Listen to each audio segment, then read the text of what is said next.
Good evening, all. Yes, I'm playing Dimitri Dimitros, the Kreldaran sage born of humble peasant uh, family, and so naturally maintains his humble understanding and awareness, but out to spread the knowledge that he has gained over time, a voracious reader, to ensure that the world can gain benefit and understanding of his knowledge and expertise that he's developed over time. So humble. Absolutely. He virtually never mentions that he's the direct descendant of the god.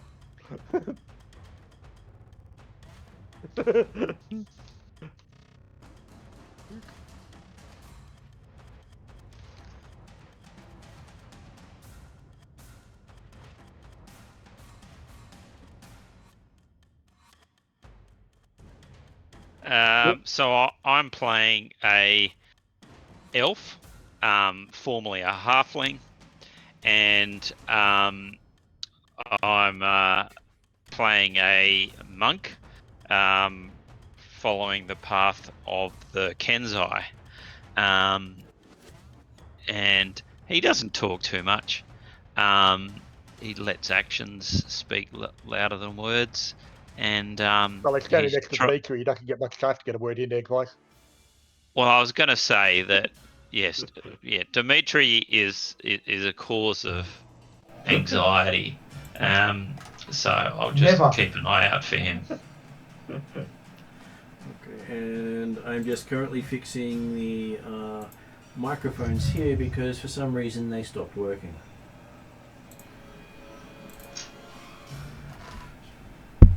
Okay, so just to recap for while the microphone was off, this is session 94 or phase 3, season 1, episode 5, and we just had Jeremy and Martin telling us about their characters. Next up is Mark. Thank you. I had to stop myself laughing before all those conversations with I play Dwarven Weapon Master Fighter Bradshaw Dugan, aka Target, from an old name from way back. But I'm the med shield and protector of the party. Not always to Dimitri, but protector of the rest of the party. So, yeah. I'm sure Dimitri's counted in the rest of the party. No. Oh, no. Dimitri never count amongst the rest of the party. Absolutely. Dimitri and the rest of the party. No, Dimitri's one party, and then there's the rest of the party. That's right, absolutely. Dimitri is never part of the rest. Combined on missions together, that's all. That's how it always works. Yeah. Okay, so does anyone want to do the recap of last session? Now, as I was roughly reminding Martin earlier, so we've been sent or requested from Rheddrian, our patron overall, and by Darrican itself, to investigate or try and recover some lost family members of prominent personnel within the Darrican, or who would act as part of Darrican defence against the Master. And we got the indications that they were possibly connected to an old Kreldaran settlement that had been overrun by the growth of Elfheim about 1800 years ago. And in a previous session, we managed to come up against some of the remnants of that civilization in the form of ghouls. However, after dispatching the ghouls, we then managed to get further into town and discovered that some shadow elves had moved into the settlement about 500 years ago. And it's the influence of the shadow elves technology that's part of the reason why it's being considered a bad magic place by the rest of the Elfheim, the elven community. and the fact that I was studying technology. And so the Shadow Elves have been living there comfortably for the last 500 or so years. But then about a year ago, which is about the time or shortly there afterwards, when family members start missing from the road to Darrakan, or through Darrakan, the Shadow Elves were overrun by Scatten Elves, who probably made their way all the way out from the Hollow World. Well, that's where their home is. Led by the Kato Galleon and Maina Laratha, who is a priestess of Axatiotl. And the Scatten Elves have managed to enslave the technologically superior Shadow Elves by capturing their children and placing a ring around their necks that can instantly kill any wearer of the neck, the ring, and such can kill all the children all at once. So the Shadow Elves have allowed themselves to be manacled and shackled to workbenches and doing the job, whilst the Scatten Elves are ruling over them. We discovered the fact that the Shadow Elves had a number of technologically advanced weapons available, but they were being kept, the power sources for those were being kept separate. And then just towards the end of the session, we, after exploring effectively the lower basement area of the castle, we just moved up into the main part of the castle again, and came across some elves, some Shadow Elves that led us to what's a kind of control room where they've got the capacity to use their technology to spy upon effectively all parts of the castle, and allowing us to consider options for how we might take out the Scatten Elves after disabling the magic that they're using to threaten to kill the kids. That sounds okay. Is Very that good. important? I don't think you missed anything important. No, that's a good. We don't discuss anything about Bradshaw bringing the dirt down from above and his mount decided to try to destroy another room, but we don't talk about that one. That's okay. We can if you like. There's no requirement to talk about the fact that, Bradshaw and his mount meant that there was no retreat possible. We don't have retreat, we go forward. That's how we work. Exactly. So that quite didn't matter too much, because, hey, we weren't going that way anyway. Does this mean that Bradshaw only retreats when he throws his hammer away? Hey, that's a bit harsh from the DM there, thank you. I think you should apologise for that comment. Too early for that. Well, no reason to apologise for the truth. No, I think there's a bit of a... It wasn't thrown away, it was just misplaced. There's a difference in the terms there. Well, you've thrown two hammers away. Yeah. Bradshaw doesn't recall this is before his past life, so he doesn't remember this stuff. Uh-huh. Anyway. So his past life is before marriage? It was actually, wasn't it? Yeah, it was. Right. So once you're married, everything that happened before it is immaterial? No. This is the death, that Bradshaw death and reawakening. In between other characters getting murdered by our party, previous members. But did he actually die? Because there was no meeting of God. No, there wasn't there. So... Of course, only Bradshaw could fail to commit suicide by sticking a dagger in the back of his head. Well, it's a bit of a hard thing to do when you're trying to hit the back of your head with a dagger. No, I'm not sure how. Apparently you missed. Oh, no. There was a nice slot in your helmet, and a dagger with your name on it, and somehow you still missed. Well, the comment was there was nothing valuable where he stabbed it. The slot's still there, so we'll have to wait for another day. That's all good. So I think the last time I can remember, we found some dark elf weapons. I tried to pick one up, almost burnt my hand off or diseased my hand, and then we realised that we needed to go upstairs and free kids and the people that we were trying to save in the first place. Yeah, well, okay, because we did also find out when we were looking through the effectively the cameras, that not only were the Shadow Elf kids had rings around them, but also the people you're trying to save. Family people that we're trying to rescue also had the rings. So in short, disable the guy that's got the ring to disable the rings. It sounds like another story. And then basically, then we can save everyone, and then everyone's happy.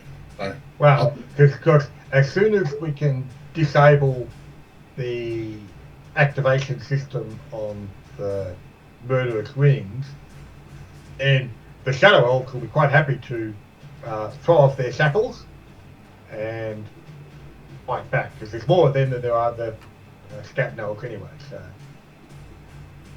And they've got access to their technology as soon as they decide to go for it. So. But yes, the real question was exactly who was holding the button effectively, and where they were located, and what means would need to be required to disable that button. We I think that it was effectively any dispel magic type effect, or successful dispel magic type effect, should actually stop that process. Or trigger it. That was right one for the button? Or trigger it. You got a 50-50. Oh, right. Okay. You'd think it was a good reason why they weren't trying to shut it down themselves. But you've not actually dealt with the slave collars before, except for Bradshaw. What's your recollection of Bradshaw?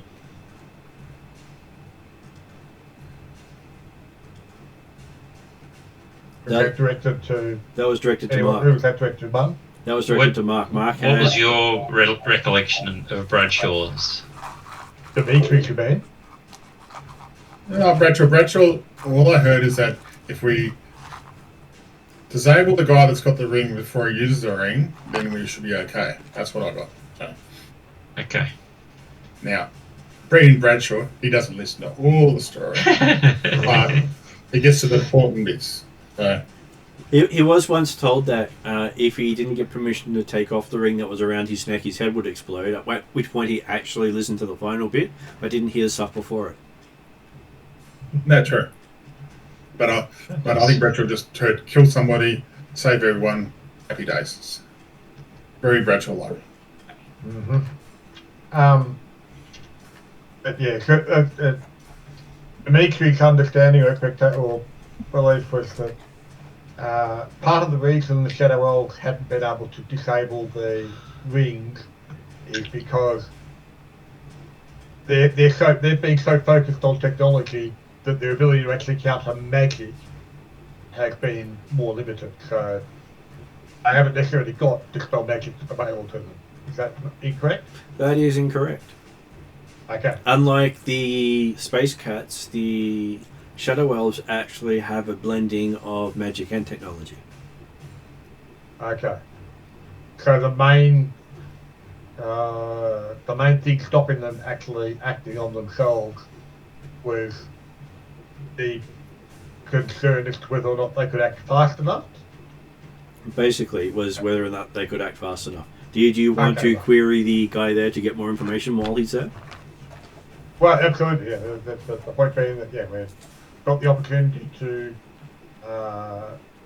review exactly what the forces against us are, what the potential forces for us are, and, yeah, discuss their capabilities and limitations to work best as to where we can fit in to tip the balance.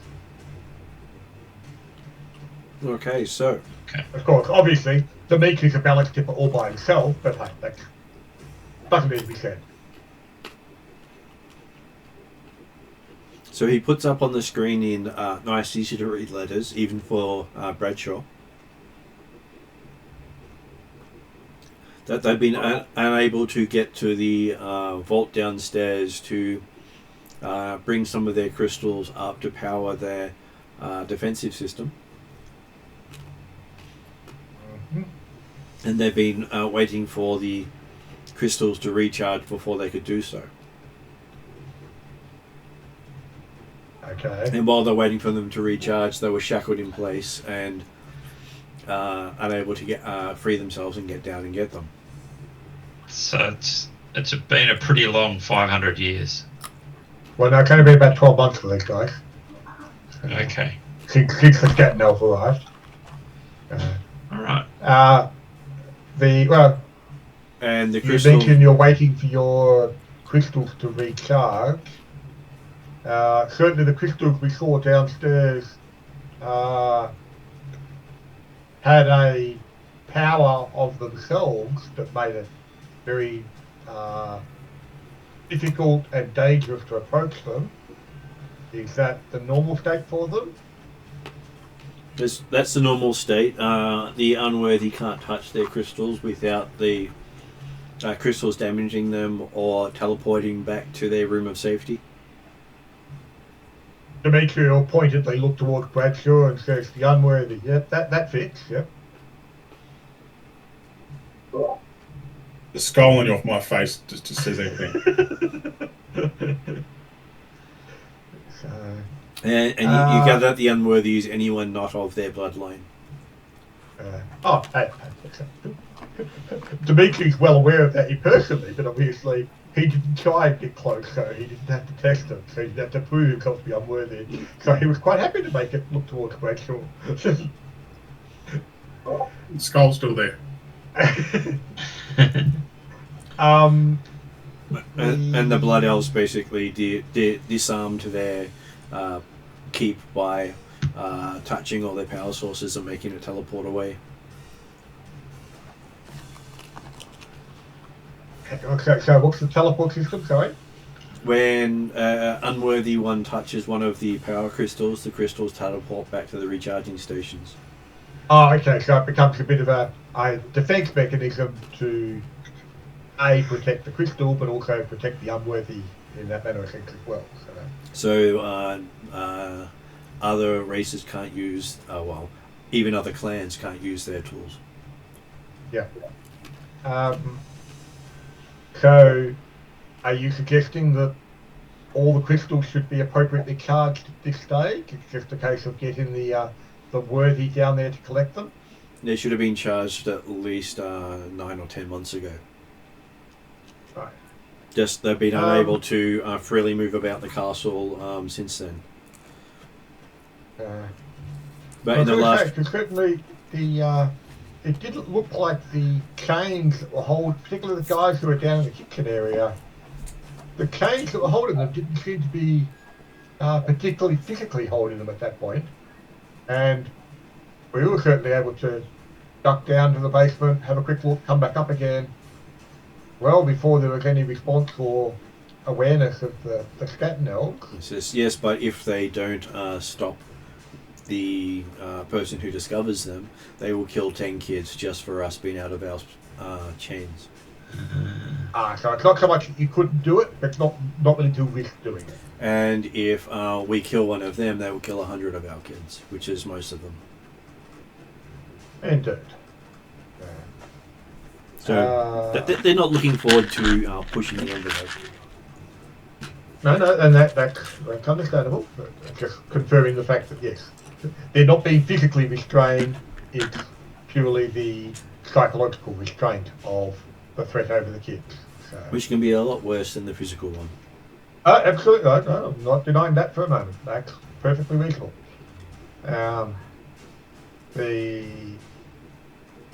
Although privately, Dimitri's thinking, kids aren't that important, surely.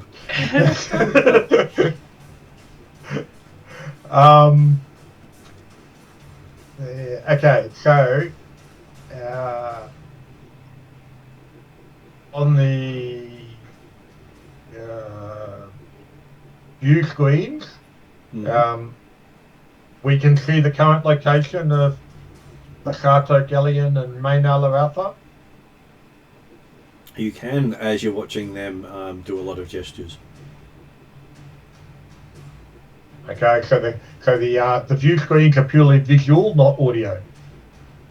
They are purely visual. Okay. Are they both together at the present time? They are. Do they both have capacity to activate the ring? He does not know. So uncertain exactly what device or what we're trying to look for to deactivate the ring. He types up there looking for the master ring. The master ring. Okay. So do they wear it on their hand? Not required to wear a ring on the hand. The notes say up on the screen. Okay. Wherever you can put a ring, you can put it. Okay. Let's not get too personal. But there is only going to be a single master ring? Unless they have half of them connected to a second. Okay, yep. So each ring on a child can only be connected to a single master ring, but not all the rings on child are connected to the same master ring. He says yes. They are unsure how many rings are in use. Yeah. And if someone knows if one of the rings is taken out of the picture, can they activate the other?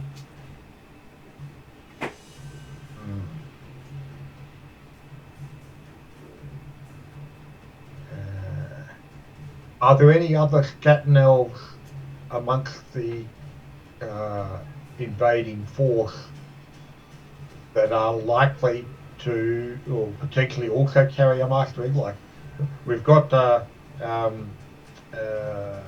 Sato and Maynard. Are there likely to be any lieutenants that are also potentially second in command that we might also need to ensure we eliminate quickly? He would have expected there to have been more of the Blood Elves here, but there seems to be only 2 really here at the moment in the throne room. The rest look to be human mercenaries.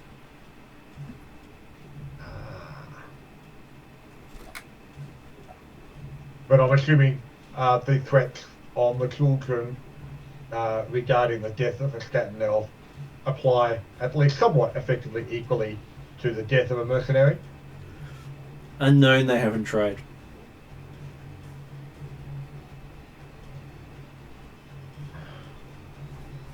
Dimitri's privately thinking, "Sheesh, these guys haven't tried anything appropriate for the scientific method." Surely the death of a few kids here and there are fine to work out exactly what you're up against.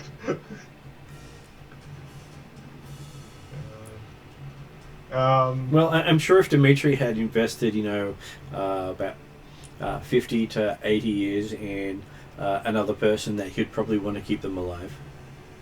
Yeah.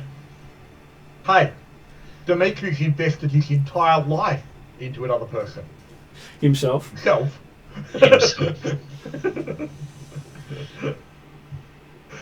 Yeah. But yes. Obviously, again, Dimitri does not have kids, which is probably also part of the aspect. Somehow, he hasn't found the right woman yet. Can't imagine why not. No, wish you said that out loud. Perhaps you would have had a look of like, really? Surprise. No, this is definitely all private thoughts from Dimitri. Okay. I have any comments to those private thoughts, but it's okay. Absolutely. But he does have this interesting relationship with Yom.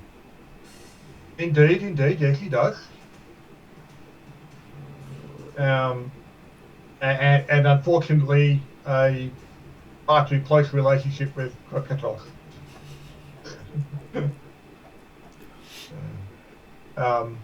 But yes,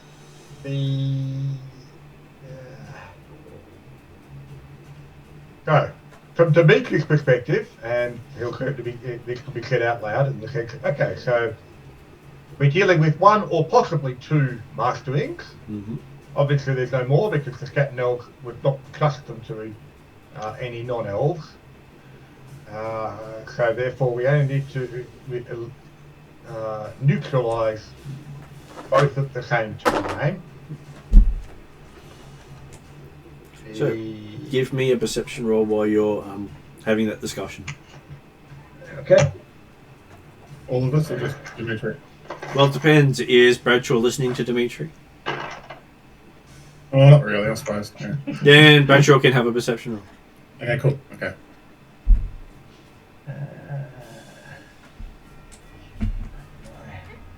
22 for Dimitri. 24 for Bradshaw. Ha ha ha ha. And what about Trellin? Or is it the fact that Trellin's listening carefully to Dimitri and so therefore doesn't get a perception? I only got 12.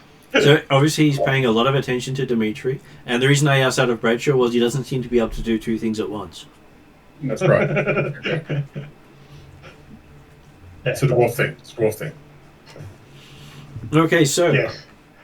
Although in the case of Bradshaw, two things can count as carrying a hammer and walking. You can't do both at the same time. Got to keep throwing it away. Yeah, that was unneedful. So I kept back my comments about those colour comments. So I thought we'd have a nice neutral setup for tonight. That's okay. Go ahead, Martin. You may continue. I think I set you up for that one. Unfortunately, I'm sorry. No, I'm fully aware of that. Don't worry. But yeah, so I guess I was at 24, 12, and 22 for perceptions. Okay, so Bradshaw is happily looking around the room, not paying attention to much, as both Dimitri and Trellin notice that on the screen in the throne room, the two elves there seem to have created a portal and are walking through it.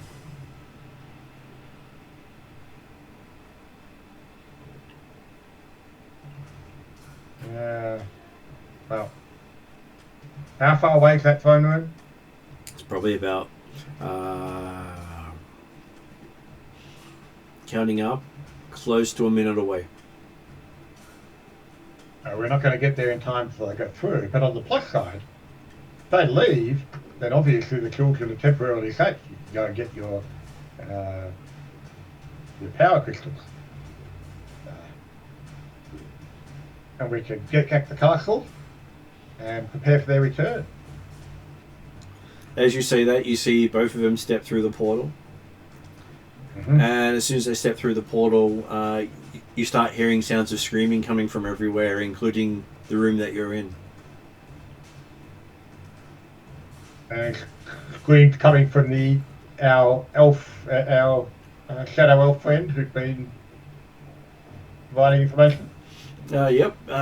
One of the screams from the wall. Well, one of the lesser effects of the Master Rings are if one of the things that Bradshaw was told but wasn't listening to was if you get too far away from the Master Ring, you are racked with unbelievable pain.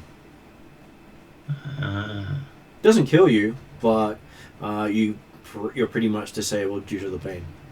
Stops you running away. But I didn't think the Shadow Elves had rings on them, did they? I thought it was only the kids that had rings. Well, most of them weren't showing if they had some form of slave collar on them.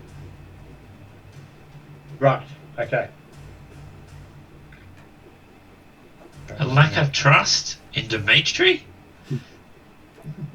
Well, no, personally, I'm more surprised at the fact they were wearing enough clothes to hide the slave colours. I got the impression they were dressed in rags and there wasn't really much opportunity to hide anything on them.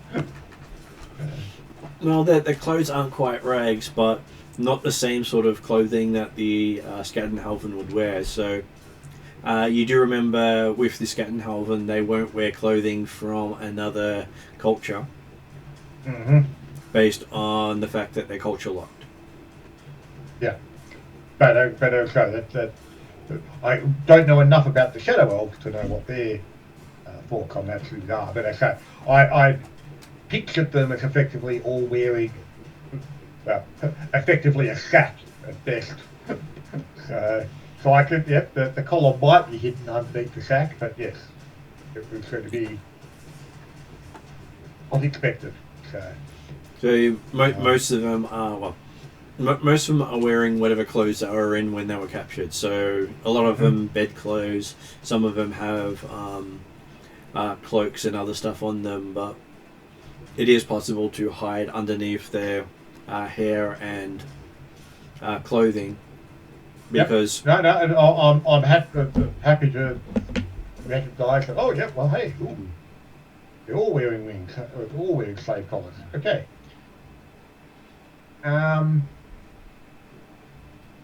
But it does mean that one or both of the people who went through the portal had master rings. That's right. Well, and taking, I don't know if it's still something that's active or whether Dimitri knows enough about how to use it, having watched the Shadow Elf. The view screens that were showing all over the castle, how many of the Shadow Elves are not apparently in pain? Okay, give me an engineering check as you examine the view screens. Okay.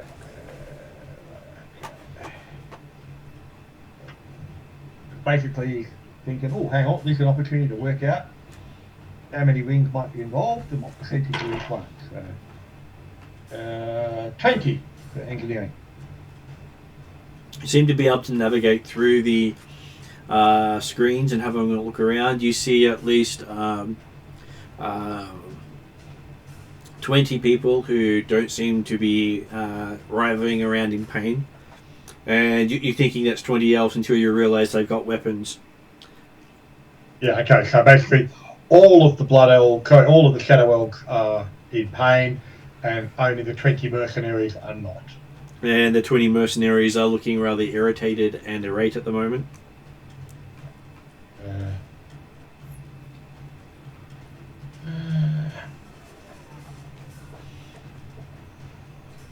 So, do we want to use this distraction to try and eliminate some of the mercenaries?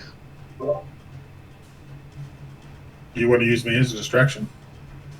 No, I'm saying the distraction caused by the all the Shadow Elves being in severe pain. So. Unless, of course, the screaming elf on the ground next to you doesn't bother you. Sorry? Well, unless, of course, from Bradshaw's perspective, the screaming elf on the floor next to him doesn't bother him. No offense, it's an elf, so. But look, it was screaming kids, yeah. Screaming humans, yeah. Elf, I'm a bit, not 100% there. I'm irritated, but not to the stage where I need to hit somebody. So now, whether Trellin has an issue with it, I'd probably say so. But if the Shadow Elf that's with us and screaming, is he able to respond at all to questions, or is he in such agonising pain that he's incapacitated? He looks very much incapacitated and struggling to breathe with all the screaming. Okay. You've read about such devices. People usually scream themselves into unconsciousness. Well, Dimitri will use this as a bit of a test case to work out what sort of thing. He'll attempt to dispel magic upon the Shadow Elf, like the Shadow Elf. So basically, you can choose the slave collar as your target. You can see the collar. Yeah. Sorry, go on. You can choose a specific target to target it the dispel on, because normally if you're choosing a person, that won't necessarily dispel items on the person. Okay. Well, it was more the point was if I can see the slave collar on him now that I know to look for it, then I will attempt to dispel magic on the slave collar. It looks to be his slave collar looks like a fairly plain looking choker around the neck. Okay. Doesn't look like it has any metals whatsoever in the weave. Yeah. In fact, because normally you can go for either dispelling a specific item, or you can put a dispel on an area, can't you, and try and effectively You can do, if you do an area all one, items? you dispel an active effect, not a magical item. Because Okay. the dispel magic is generally a stronger form of a counter spell, because you're not countering a Yep. spell being cast, you're countering a spell after it's being cast. Yep. But it's targeting spells. But if you do it on an item, you're expecting to temporarily shut down the item for maybe a round, Yeah. which But, is yeah, but you roughly all you can't- get. You can't suppress items in an area that becomes that more requires an anti-magic field. That is correct. Anti-magic field is the next powerful one, and Mordecai's Disjunction, or whatever it's called in the new version of the game, is the more powerful shut the magical item down spell. Yeah. Okay. Well, as a bit of a test case, first of all, we will attempt to dispel magic on the item to aim to suppress its power to see if that has any effect. Okay, he's doing it more as a test of, hey, can these dispels affect the rings? And unfortunately, can't do it in the area to try and do a group thing, but we'll try individually first. It's okay, I'm looking up the spell to see if I can give you any extra bonuses relating to that.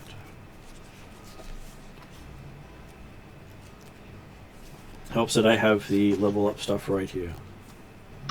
It has some really nice bonuses for these spells. Mm-hmm. So dispel magic.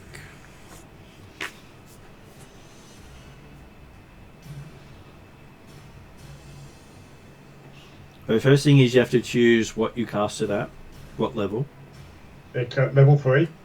which means then you have a DC, which you use your spell casting bonus against Yep. the DC of the item. Whatever it might be. Okay. Spellcasting roll.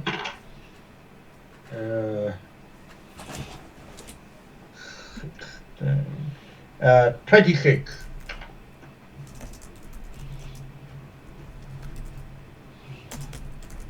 Okay, well for 26, he stops screaming and you hear a buzzing sound coming from the choker around his neck.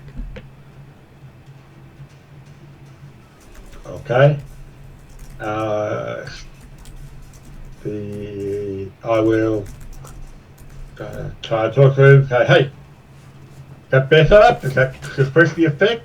We good? Does anyone, well, considering you just cast a spell, does anyone else act before Dimitri gets a chance to act again? Happy with that?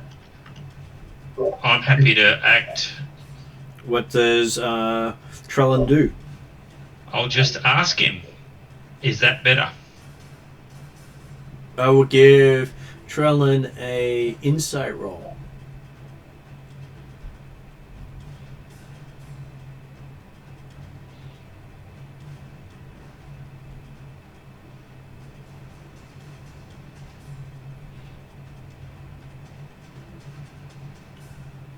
So Martin, what was your insight? Get to.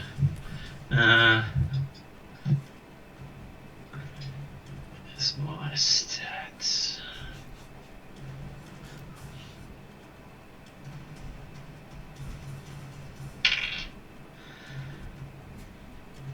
$20. At 20. Okay, so you think that if the item has been suppressed for a round, if you wait too long, it'll kick right back in again unless you remove it. Alright, I will jump in and try to remove it. Okay. It's not that hard to lift over his head. He's sort of sitting there looking very stunned after being in pain for about 2 or 3 rounds. I'm sure it was longer than that. We weren't trying to be fast about the whole process. Well, did you take the 10-minute ritual cast of the dispel magic or the action? No, he did cast the spell rather than ritually. But I was just talking about the discussion of, oh, okay, so that's an interesting effect. Oh, how many of them are actually being affected? Oh, all of them. Oh, okay. Now where are the abilities? Oh yeah, let's see if we can stop the ring. Okay, so yes, you managed to pull it off him. Sorry, just got another spam call coming through. Just trying to tell it not to actually do anything. For some reason, I keep getting lots of spam calls no matter how much I mess with them. Mm-hmm. So you get it off him, and it does sort of try to tug back onto him while you're holding it, making you think there may be a associated curse with it.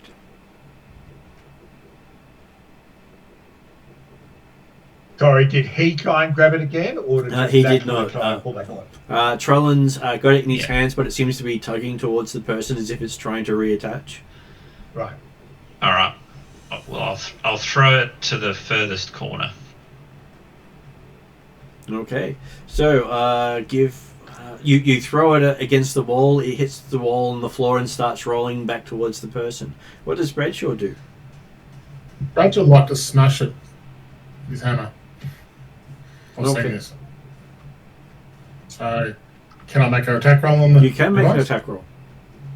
Okay. I miss. What did you get? I got a 1. Okay, That dice goes back in the bag. so you throw your hammer at it, I was going to actually hit it in melee, but that's okay. and you realize you're standing above it, and your hammer went somewhere else in the room. Oh, you're right back. I run over and get my hammer then. And how many attacks do you have left? I have 1 more attack, yeah. You still have enough move after picking up your hammer to go at it again. Okay. Oh, far out. Seriously. I'm almost going to quit tonight, man. That's 2 in a row, okay? Well, you should Let you know. you should use the same dice because it's very unlikely No. to roll a 1 the second time. No, that was a different dice, this one. I got But 4. that's what I mean. If you had used the same one, then obviously you wouldn't roll 1 twice. No, it doesn't work that way. Wait a minute. My hammer goes over the other side of the room again, okay? So, Okay, this time there's this crushing sound as you see the hammer embedding the screen behind you. I'm just going to try to pull it out. Okay, and you spend your action getting to your movement getting to the hammer. Yep, it's fair enough. Okay, Dimitri. So, oh no, I have to go away, didn't I? I was about to say, oh, well, Dimitri will just put his staff through the hole and sit it there for the time being, but then I remember he hasn't actually got a quarter staff anymore because he gave it back to Zeligar.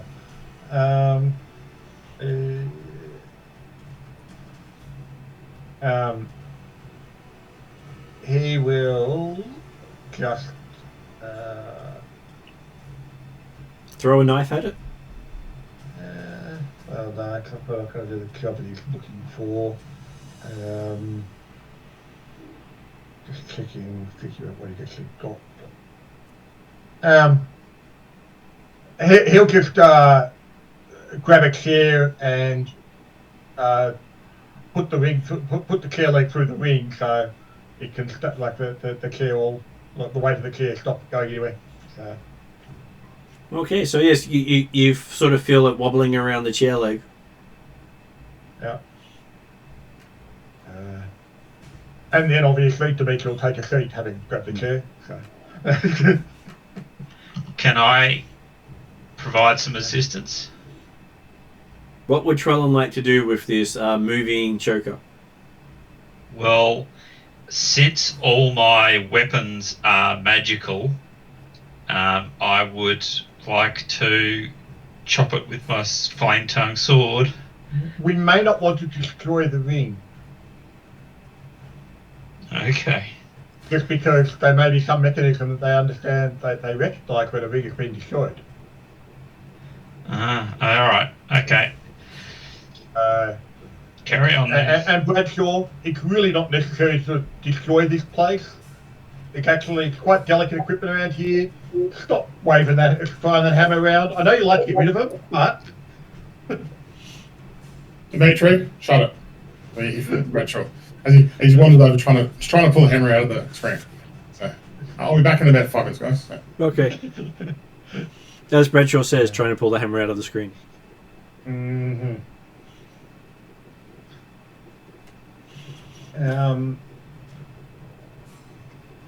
So yeah, okay. So Dimitri, now sitting down on the chair with the ring rattling around the leg, will again look down towards the Blood Elf and say, feeling better, are we? Okay, so at this point I'll remind Dimitri that it's a shadow, not a blood elf. But hey, I'll get Sorry, the But hey, all elves will collect to him. Oh, no. Okay. He does recognise Scat Elves as being different. Because they come from the Hollow World. Fair enough. Okay, he is struggling to breathe, but he says that feels a lot better. Okay. Why would it provide any semblance of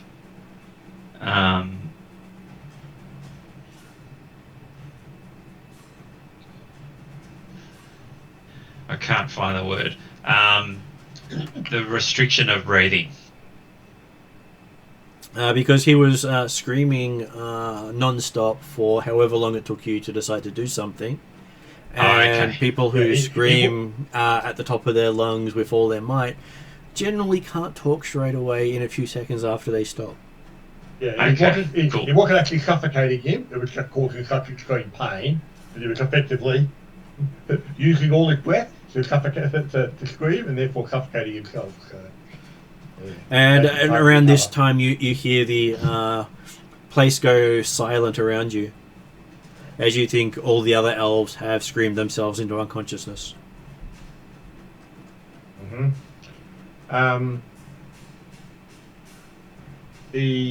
Looking down at the collar, does it look any different to now that it's off his neck?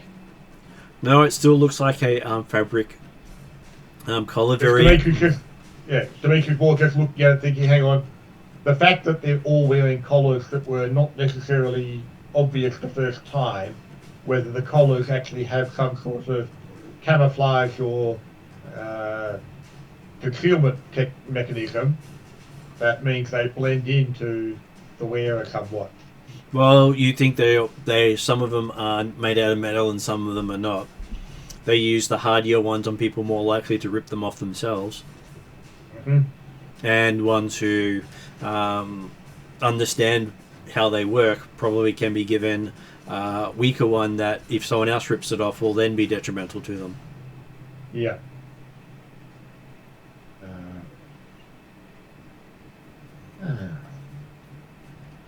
But you can experiment with this one now that it's no longer on his neck. Okay. And well then, okay, so basically when the guy recovers somewhat, you mentioned that all the kids were wearing rings. You didn't mention you guys were wearing rings. He points to his mouth, indicate. He managed to scream without a tongue, which you find quite interesting. Okay. Has Bradshaw left any of the view screens still, or more importantly, the text display screens functioning? Well, as you look around, he's yanking his hammer out, pulling cables and wires out with it.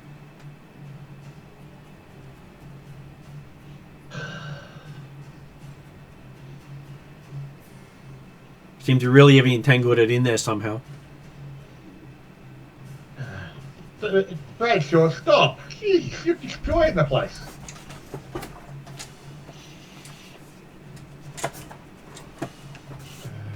He turns around with that look of, what? Yeah. Stop! Look what you've done.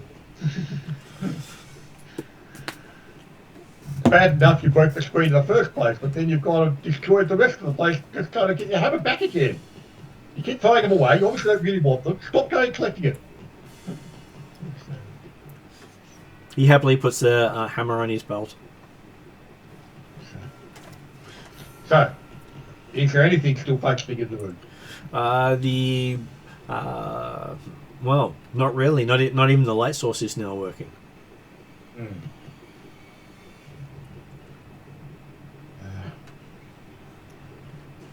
So Bradshaw was definitely thorough in his use of getting his hammer back.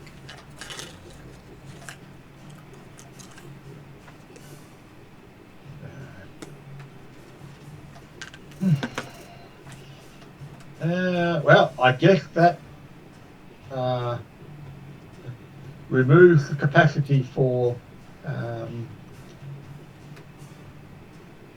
surveillance from this room. Thank you very much, Bradshaw. Dimitri will actually reach down and touch and then potentially grab the ring, the collar. Mm-hmm. Still, like, not actually big, like leaving it with wrapped around the chair leg type stuff, but he just wants to test to see whether or not touching it himself means that he'll start feeling the pain. Well, as you touch it, it just feels like fabric to you. Okay, and he can Dimitri can pick it up, or grab hold of it. Okay, still leaving it wrapped around the chair at the moment, but he can grab hold of it, no problem. It just looks like a piece of fabric cut into a circle, or sewn into a circle. It does. And okay, and any dispel magic effect would obviously be well gone by now, wouldn't it? That's only a 1 round suppression, isn't it? It suppresses it until your next action. Yeah. So he can be confident that yes, it is no longer that it's not Dimitri's power that's actually meaning the ring is no longer functioning. Okay. And unfortunately, we've lost the capability to talk to our subject because someone destroyed the screens.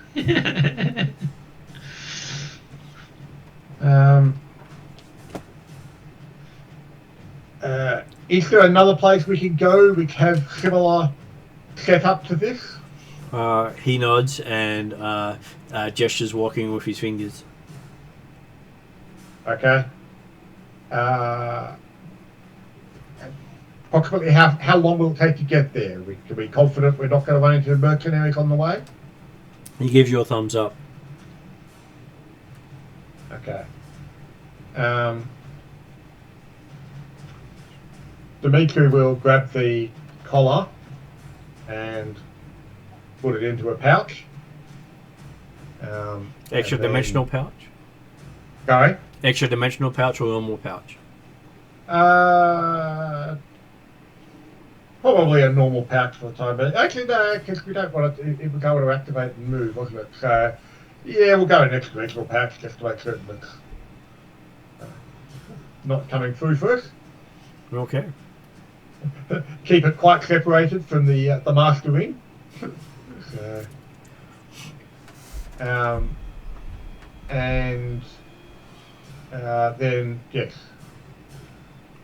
encourage our friend to take us to another space where we'll be able to then communicate again.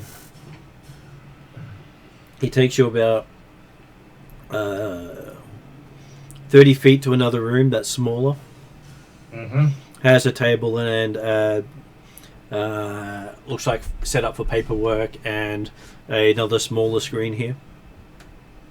Okay. Bradshaw, do not throw your hammer in this small room. And then, yes. And now communicate, read text again for our friend, and inquire as to, was there any ritual or process in which the collar got placed upon you at the time?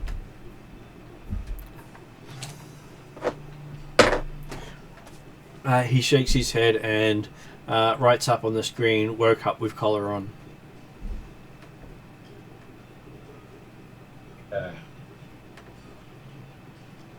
Did he get the opportunity in later days or things like or time to notice the installation of the collars on anybody else?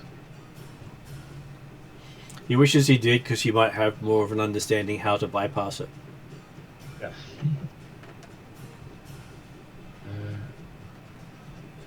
He doesn't recommend cutting them off. Okay. Now that we've got the communication again, Dimitri will pull out the ring again from his pouch, holding onto it. It doesn't And seem then- to be moving anymore. It doesn't seem to be moving anymore. It's a good thing. Offer it to our friend to say, can you try touching it? I just want to see whether it's actually attuned to you in some way. That means that it may still be effective upon you. He touches it, it still does nothing.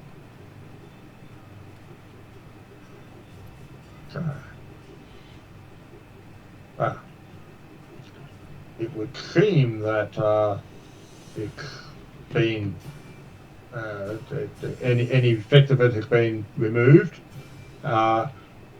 Would it be necessary or appropriate for you to still wear the appearance of a collar?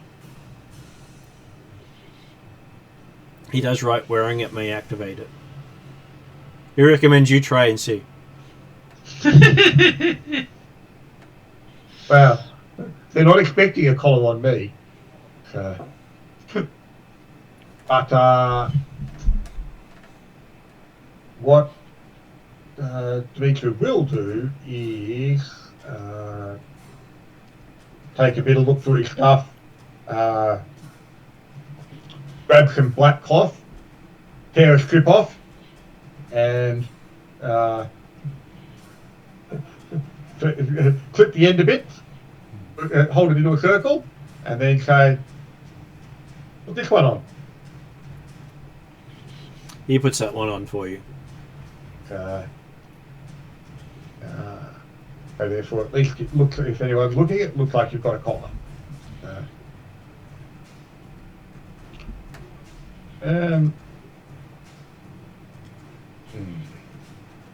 He does Now, note then that has this event happened before the departure of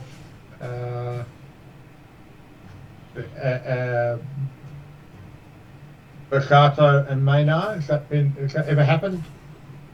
they have never gone beyond range of the collars before.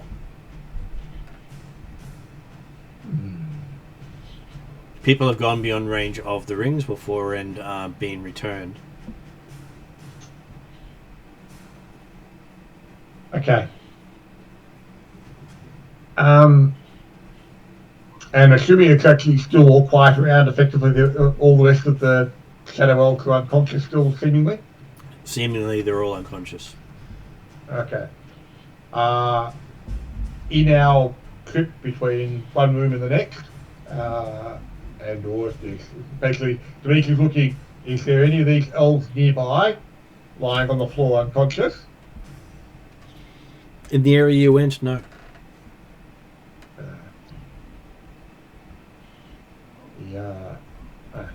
I'm thinking that it might be an opportunity to see if we can actually remove some of the rings while people are unconscious without necessarily deactivating the magic.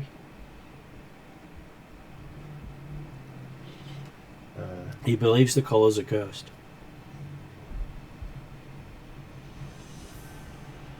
Because no one seems to be able to remove their own collar or someone else's.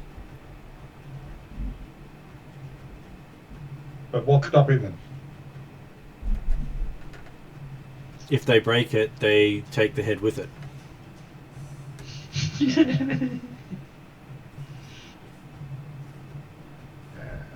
But does it cause pain to the user while you're trying to take it off? Most of them, it won't get big enough to go over their head. Okay. And if it's fabric, the risk of trying to make it bigger may tear it, decapitating the person as you tear it.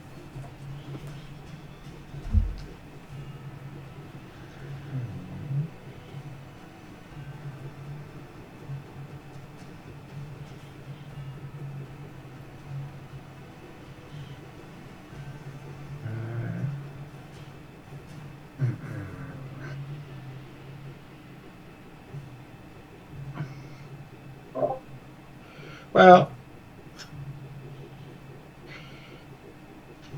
we could over time get them all removed and or via dispel magic and or remove curses. But I don't know that we've got time to work through all of it individually in that sort of fashion. So He asked if you have access to planar travel spells.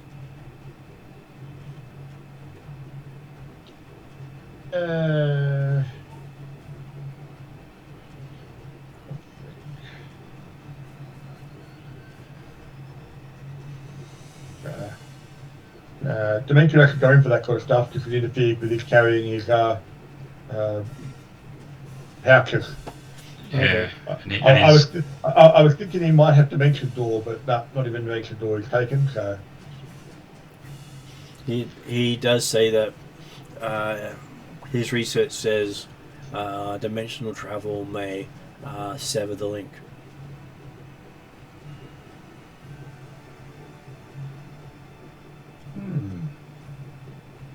Because the item's meant to be with used 8 hours rest, you can rejig your spells.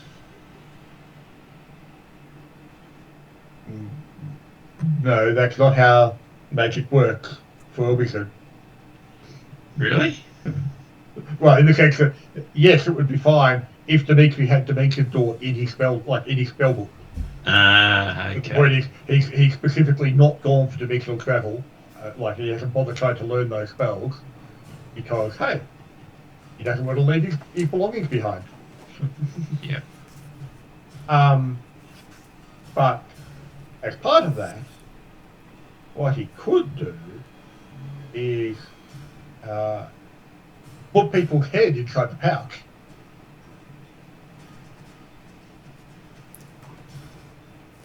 Because that technically might do it.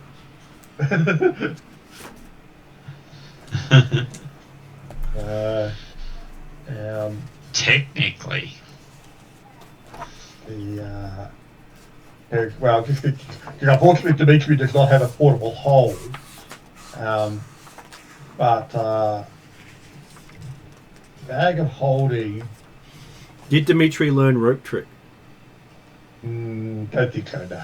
Well, he admittedly, the current list of spells I've got for him is probably a lot smaller than it would really be when I went through the process of trying to level him up properly. But I'm happy to stick with the spells that he's got right now because I haven't gone to that effort.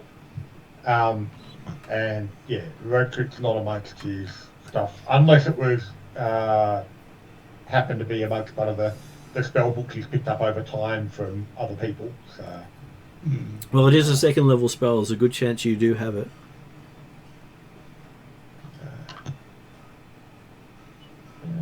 Well, okay. I haven't listed it, but I have noted in his equipment list there have been a few spell books he's picked up over time from like the Werewolf Wizard from Francia,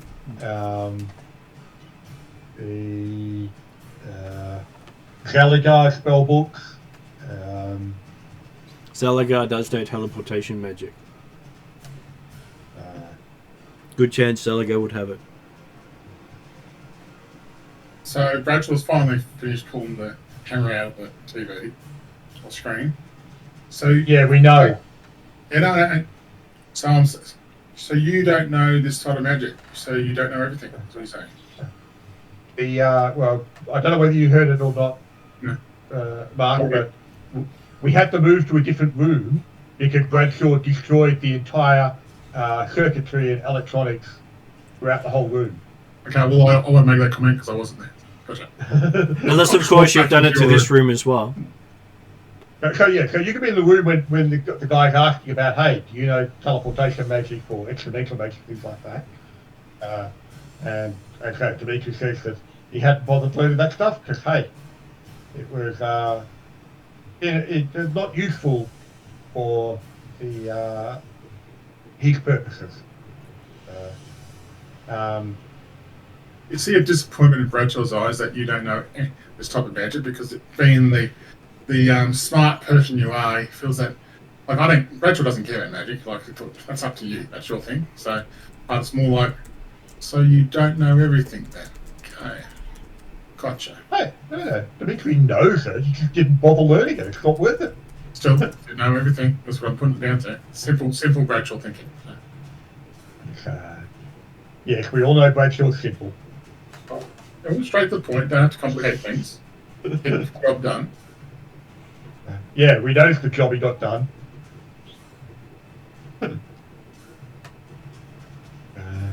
You're lucky for you, you do have Drozzle with you. And he does know rope trick.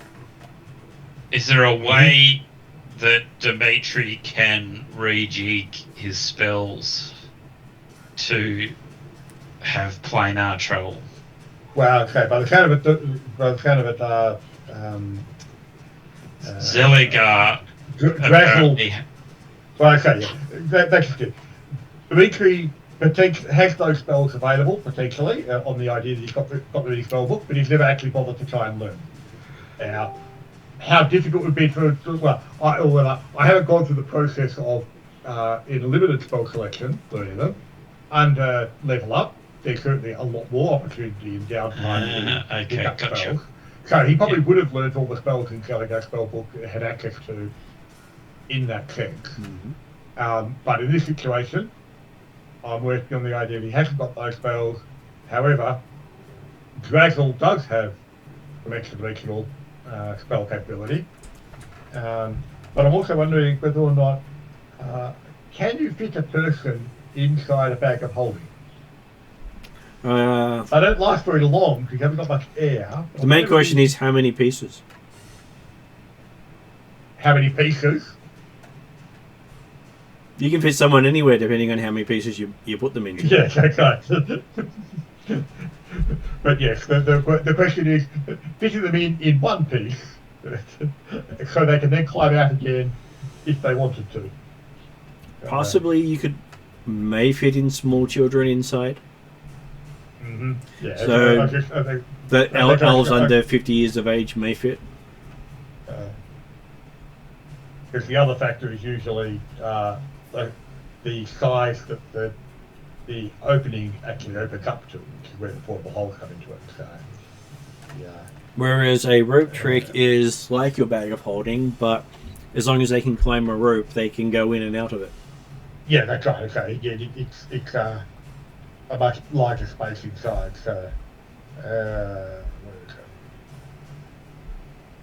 yeah. Okay. So standard bag of holding is 2 foot by 4 foot interior. So, yeah, small child, and they'd have to be able to fit through the opening anyway. So, I'm happy that we can try putting your head in and see if that deactivates it, but the otherwise, not.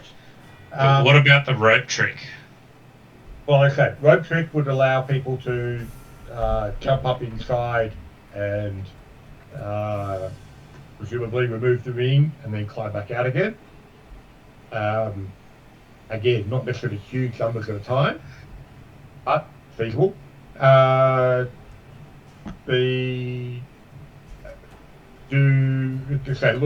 to our friend again then, do you have any fellows amongst your people who are likely to have the exponential magic? He shakes his head and points to his tongue. Indeed. And then he types up Silent spell, but now they've had a year to hone their training. They could have picked up a silent spell feat, surely.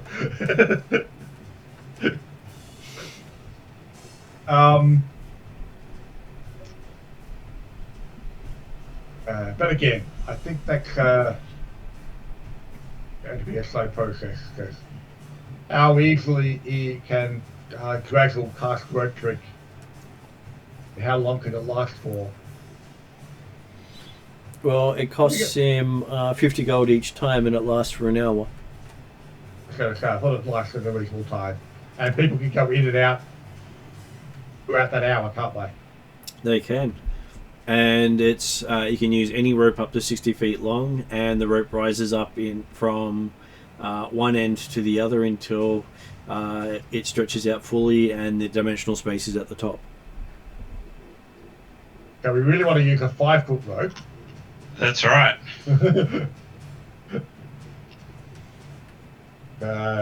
Find a nice quiet space where we can get people coming through without the mercenaries being aware, and also having a supply of fake rings that they can put on afterwards. Mm-hmm. Okay, so he's happy to do this. He says he only has 3 castings of this before he's out of components. Mm-hmm.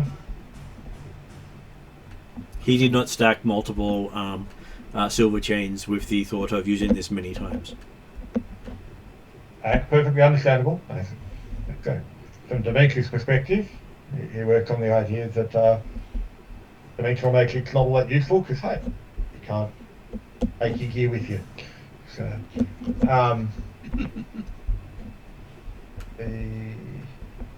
and technically, technically he could if you put a tuber clock into it, but that he's got too many items to be tuning random vouchers. Or he learnt portal magic. Sorry? Or he learnt portal magic specifically. True. Can Mark make fake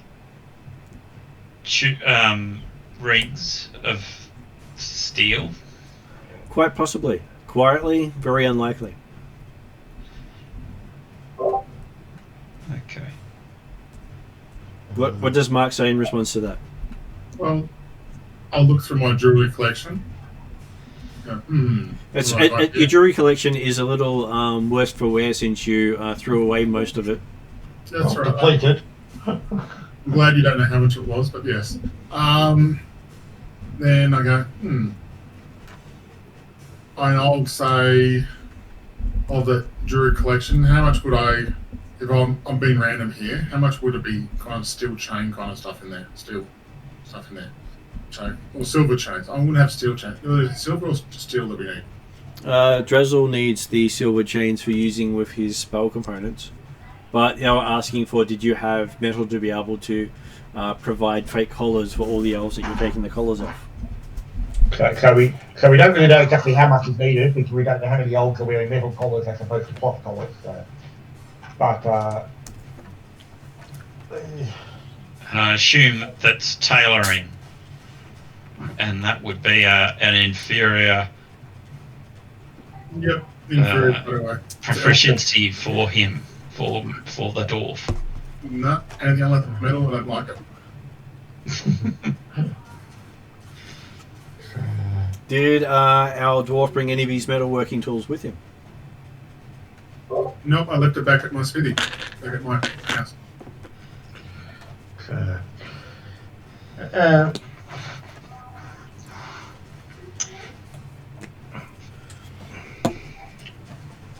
So tell me what you want to do. Well, I'm thinking that unfortunately we can't do anything about the master rings directly whilst they've been taken somewhere else. And we don't really know exactly when they might return, or if ever. But it's more likely they might have gone off somewhere and they've counted get reinforcements of the scat elves to bring with them. So, but if they're overconfident and self-assured about the ring's power, then maybe they'll only bring a couple. Well, I think the fact that and again, talking to our friend, getting his text messages on the screen,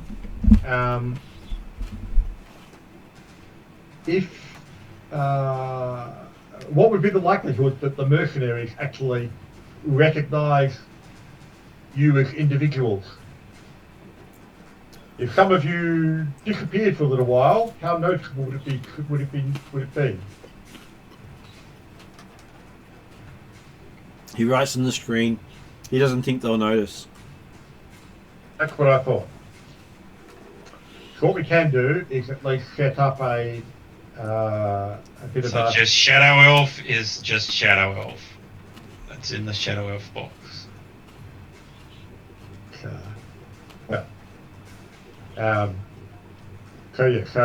it would be...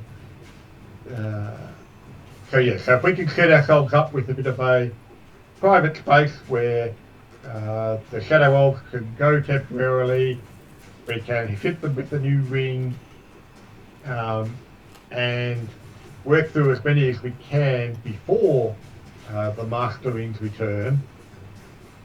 Then if we've got a few days, a few weeks, whatever it might be, we might get rid of, we might be able to change over some or all, most or all of the Shadow Elf adults.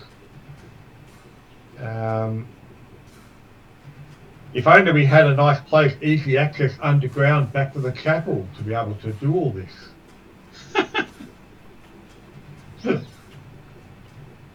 I'm not taking it notice.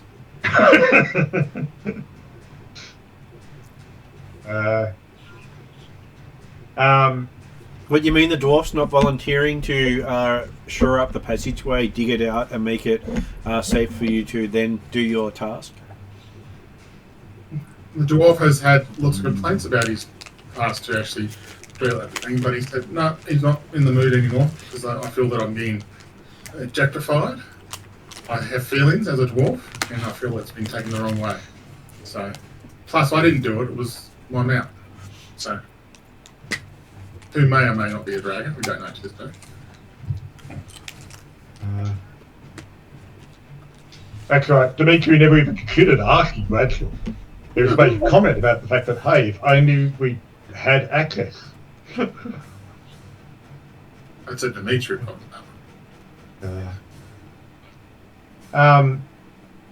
However, we can still get through the secret door in the basement to the tunnel just beyond the secret door, which apparently no one else is aware of. And so therefore we could set up a few rope tricks or consecutive rope tricks in that sort of area. But obviously we're not going to do this until the castle is conscious again, so we can actually walk them in, up the rope, take it off, back down again. And also we probably want to then start with all the ones that only have fabric collars, because they're more easily simulated. Though you do think you have a flaw in that plan. You believe once they become conscious again, they'll start screaming unless the Blood Elves have returned. True, yeah. Because the pain they're suffering has not stopped. Yeah. I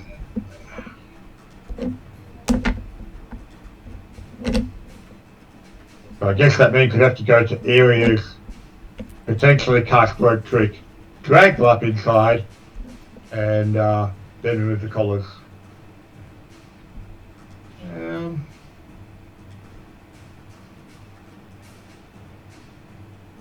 And so the tongues from all have been removed. The tongues from all the adults, and the children, have they been removed? You believe it been removed from everyone. Because most elves are taught magic as part of their basic schooling. Yep. Especially shadow elves.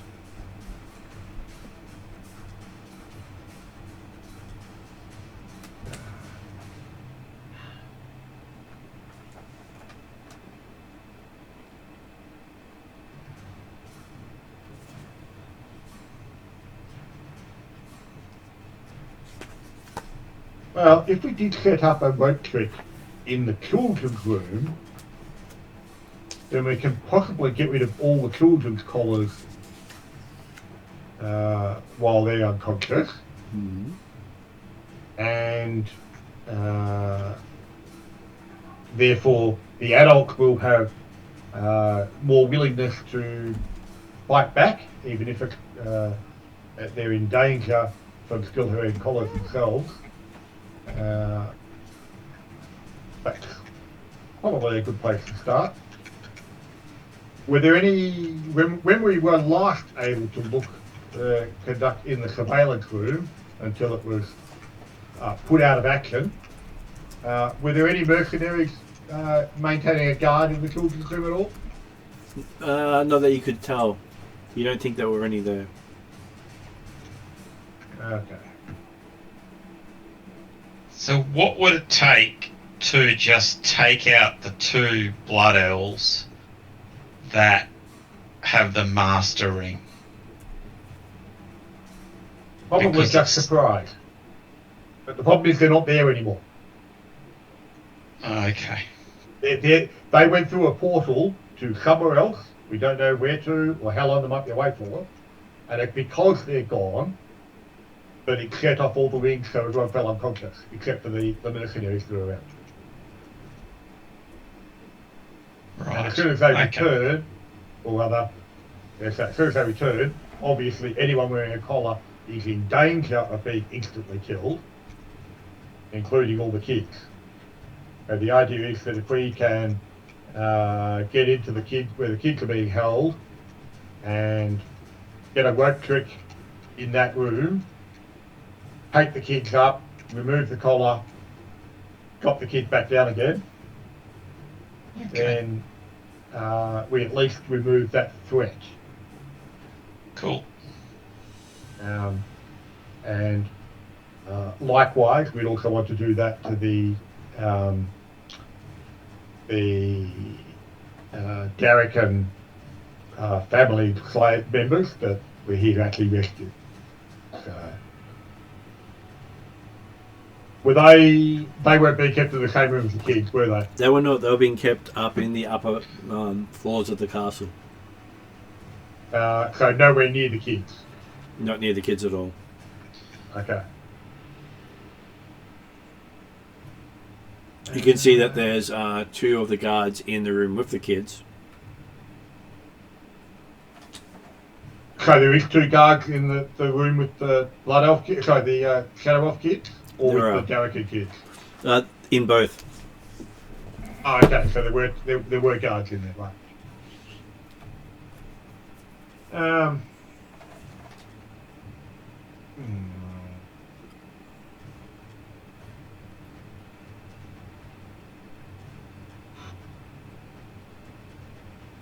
And the rope trick,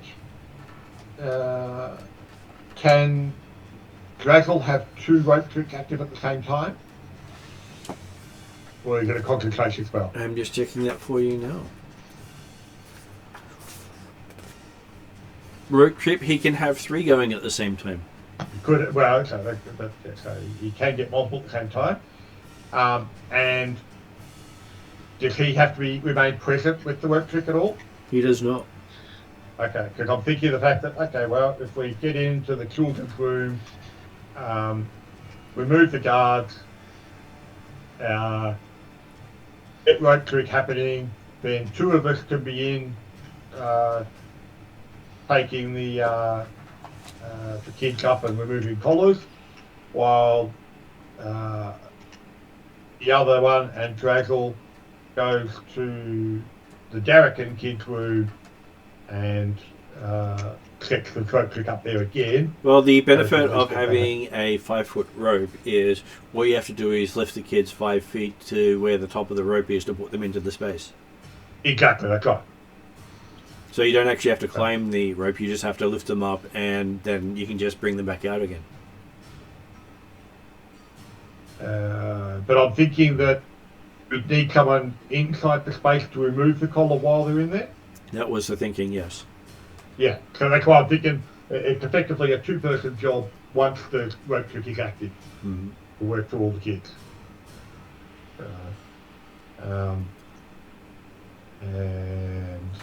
And amusingly, that is the next one that comes close to that level of ability to help you is a 7th level spell.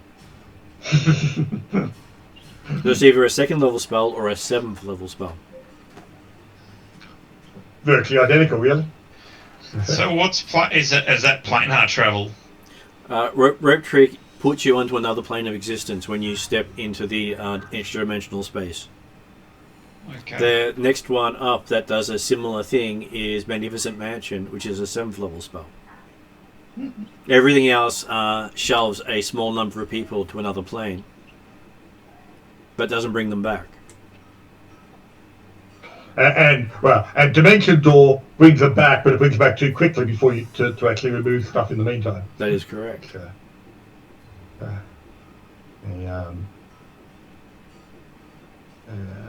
Or otherwise, I'd say the portable hole would be another nice option.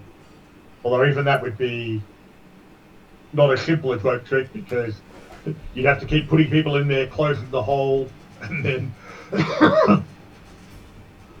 well, technically, while they're in the hole, they're in another plane. Okay. It's just that you can pass between boundaries, but if you were to do a message spell to someone in the hole while the hole's open, it won't reach them. Yeah. Even if you've got line of sight. Yeah. But anyway, talk about it, because we haven't got portable holes available, at least. I don't believe we do. You do know.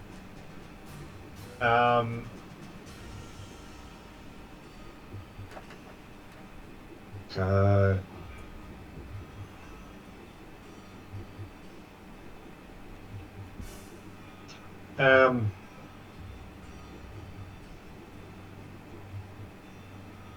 out of curiosity, what kind of time of day is it at the moment? Were all of the 20 mercenaries actually active at the moment, or were they, some of them going through maintaining a sleeper, like a duty roster? Okay, so checking to see where they all are on your screens, you see that there is a barracks room that has 10 of them sleeping.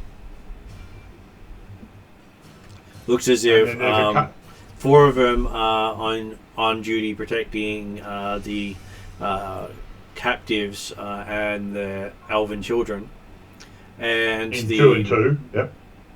And the other 6 of them seem to be just relaxing, potentially on standby, just polishing weapons and not really paying much attention to what's going around them.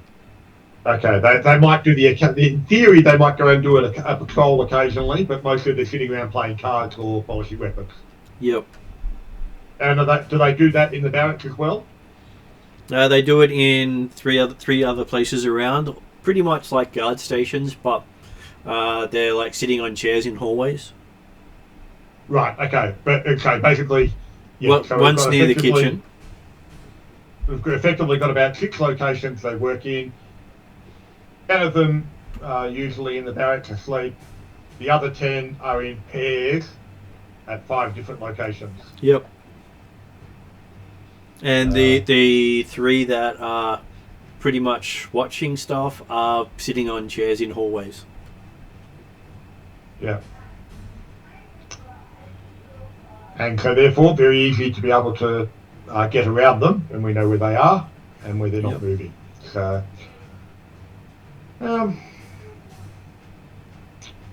and talking to our friend, does he know when the shift changes? How long until the next shift change? He says about 4 hours.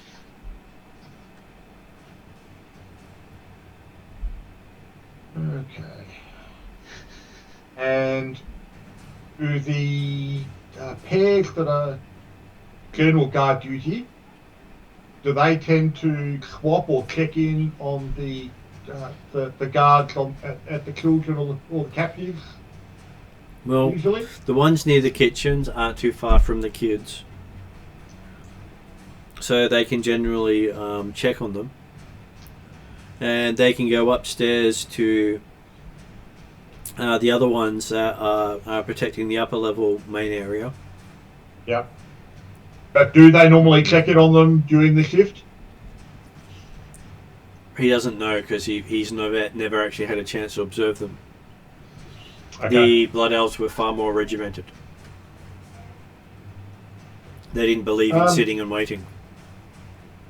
I don't suppose these images you're pulling up on the screen, I don't suppose you can look at past images. He has a look.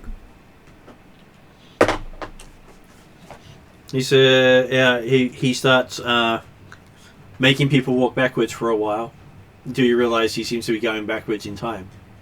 Okay. I don't suppose there's a nice little clock timer indicator on the screen. Well, you can see light changing on the screen. Pretty obvious to tell what time of day it is by where the shadows are. Okay. And it seems to be close to meal times is when they'll check in on the different groups before waking up the next shift. Right. So right now, if we were to kill the guards in the prisoner rooms, the kids and the captives, it's reasonably likely they wouldn't be checked on for at least a couple hours. Yep. Is that right? Though you do notice that when you had the Blood Elves, the Blood Elves were checking in on people about every 10 minutes. But they were doing it subtly without people noticing. Okay. But when you say with the Blood Elves, is that when it was more than just the two leaders? That was probably about 16 hours prior. And in that time, they had started gathering in the courtyard and all their mounts took off. And started heading north. Into Alfheim? Further into Alfheim, yes.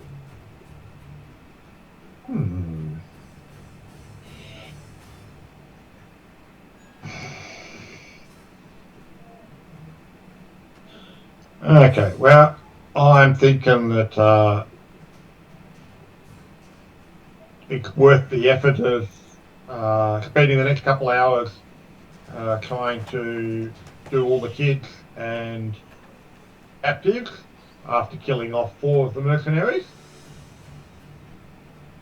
Do people agree that's reasonable? Yes. Yep. Okay, so I might give Trellin a stealth roll if you would like to start. Alright. Is this stealthing to the location or? Stealthing to the location, yes. What have I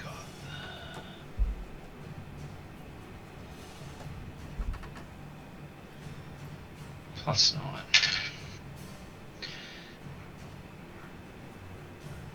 +21. Okay. Well, you seem to be able to stealth right into the room without them noticing. Do you want to approach them to see if you can get them unaware?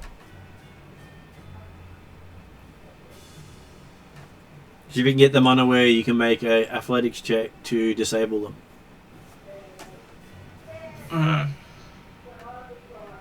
Oh yeah, I can.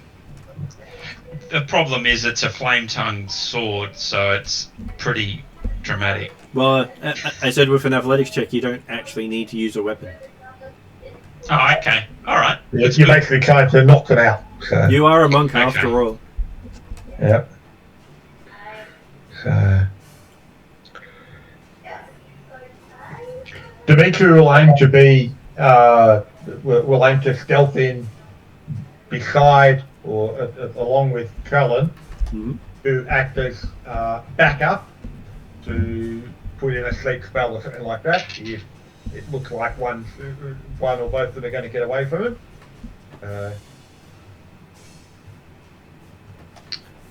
So I got 19 for the next one. Okay.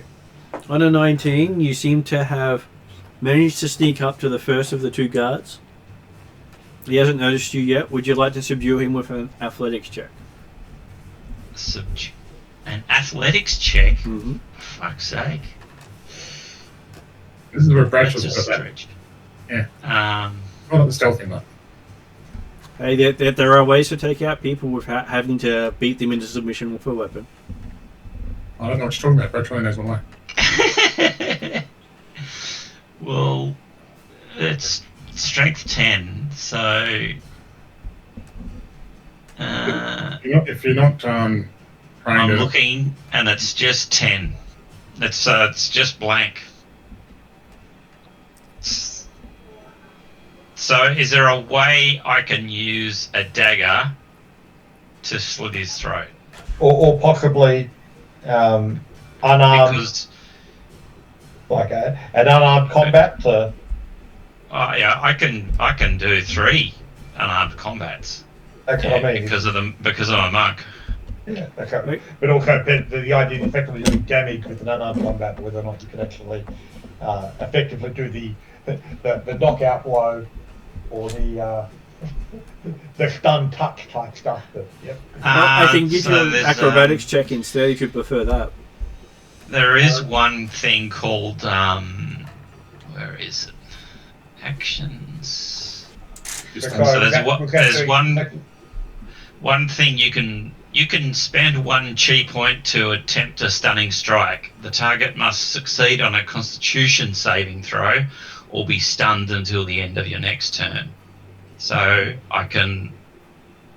What was that? So Martin, you were talking. Was going acrobatic instead of? I said he athletics? could try an acrobatics check instead of an athletics because technically they're just different sides of the same sort of thing.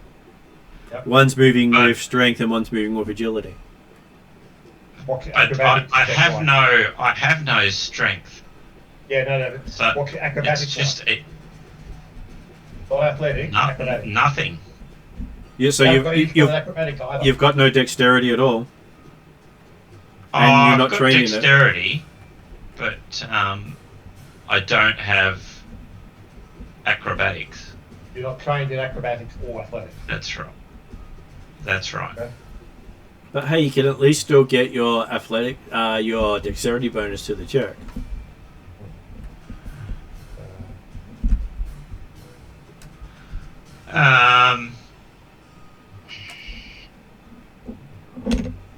Because someone doesn't have to be strong to subdue someone.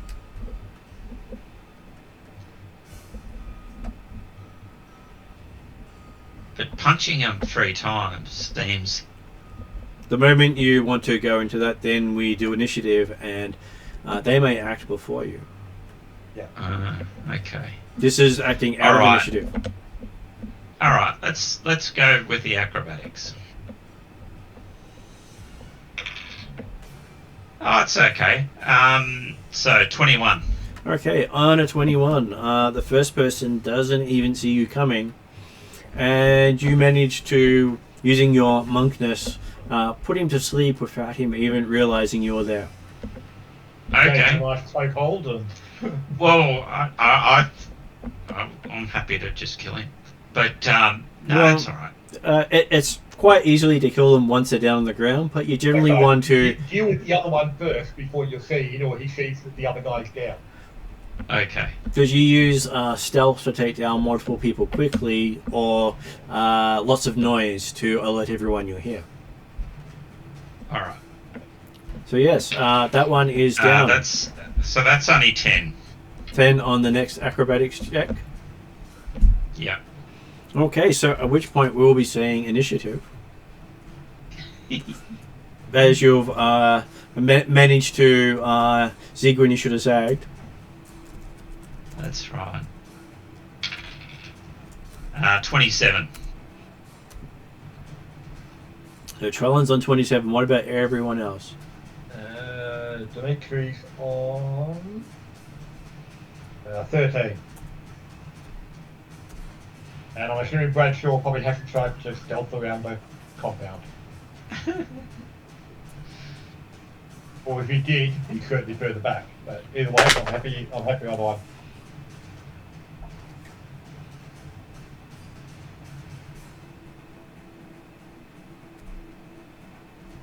So Mark, what did you get for initiative? I was on mute. Sorry, I'm 14. Woohoo! I beat him. Maybe. Not sure.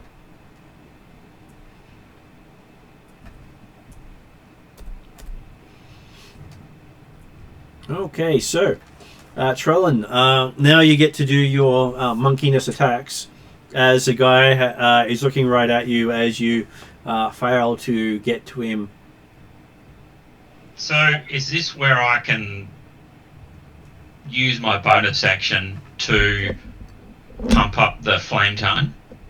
You can if you wish to. 'cause You're still doing it. You're still doing an open hand attack. You're effectively going in there without the weapon. You just try and Okay. take him out with your. You give him a karate chop or 3. Well, if you do a stunning All blow, right. then he can't yell out that someone's here. That's right. Okay. If you want to stop him doing anything on his action. So, Okay, where's that? go that stunning blow.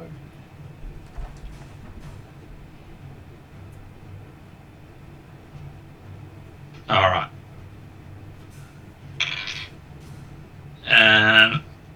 So that's 11 plus 11, 22. And that's a stunning strike. So that is a hit. And how much damage does it do? Nothing. Doesn't do anything. It's just a stunning strike. It's just a stunning strike. Okay, so he is stunned. He fails the saving throw. Woohoo! Alright, carry on. Beat the shit out of him.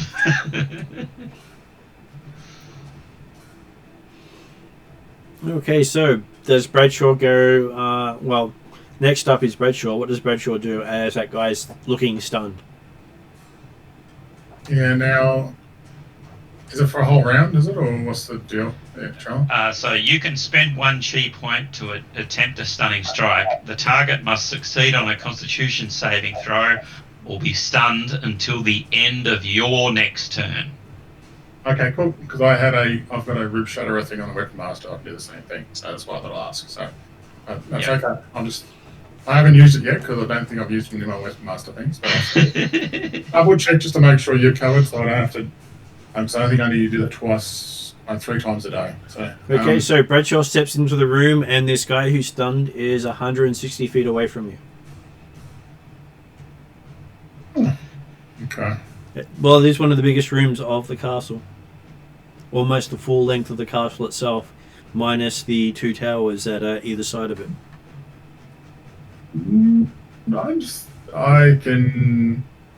I can move 1 action, then use my action to dash another. So that's another 20 feet. I think it's 12. So that's 40 feet I get. I think that's about it, actually. Then. Remember, we're also still trying to be fairly quiet about this whole process. So, a dashing dwarf in armor may not be ideal for quiet. Well, my armor gives me I don't get a negative thing on stealth, but that's all I get with it, really. Okay. So, that's part of my special thing with my tune. So are you willing to throw the hammer, or is it doesn't go that out of far. range? Okay. I've only got 20 feet on the hammer, so it's not that far. All right. No, that's fair enough. Okay, so if I have to go stealthily and not run, that'd be half my movement, wouldn't it, not? Usually. If you're going stealthily, it is, I believe, half your movement, yes. But you also got to make a stealth check. Were both the guards effectively in the same place, or is the one that was initially put to sleep any closer? The one that was initially put to sleep, I'd say he'd be about 100 feet away, not 160. As the door to the rest of the lower area is right next to where the other guy is. Yeah. And we had to get 4 guys, is that correct as well? 4 guys on this level. Room. 2 in this room, but how far away is the other room from us? Is it like right across from it? Or? The other room is at least about 100 feet from the doorway.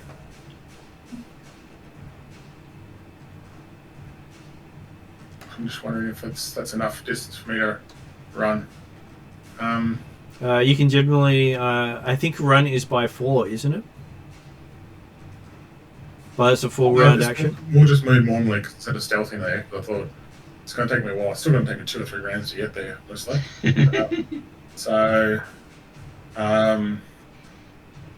No, I'm just going to go normally. I'm just going to move normally, like 20 feet by 20 feet, so that's 40 feet. Okay. That's all I can do now. I understand being short does have those problems. Yeah, that's okay. Okay, so that brings us to Dimitri. Dimitri would be, because he'd already moved into the room, I would put him at about 100 feet from the second guy, and that would put him at 40 feet from the first guy. But that's already unconscious.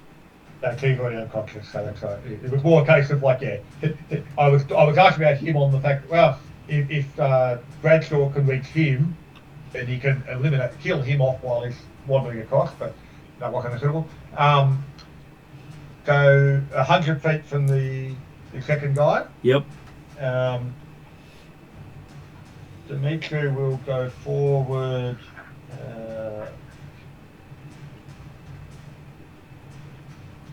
Remembering how this works now. Slots per day. Yeah. The 100 feet. That's not within range. That's annoying.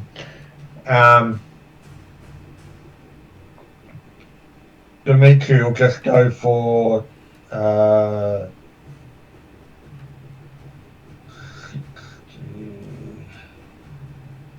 It's not the stuff, is it? Yeah, we'll try it anyway. He'll go for moving forward 30, using a bonus dash action to go another 30, and then throw his dagger at the guy that's stunned. Can you get it 40 feet? It's at long range. Like the range is short range is 25, long range is 70. So Yep. So perfect for you to get to it. yeah, so it'll get long range shot, but okay. Just going for that sort of stuff. That's going to be. And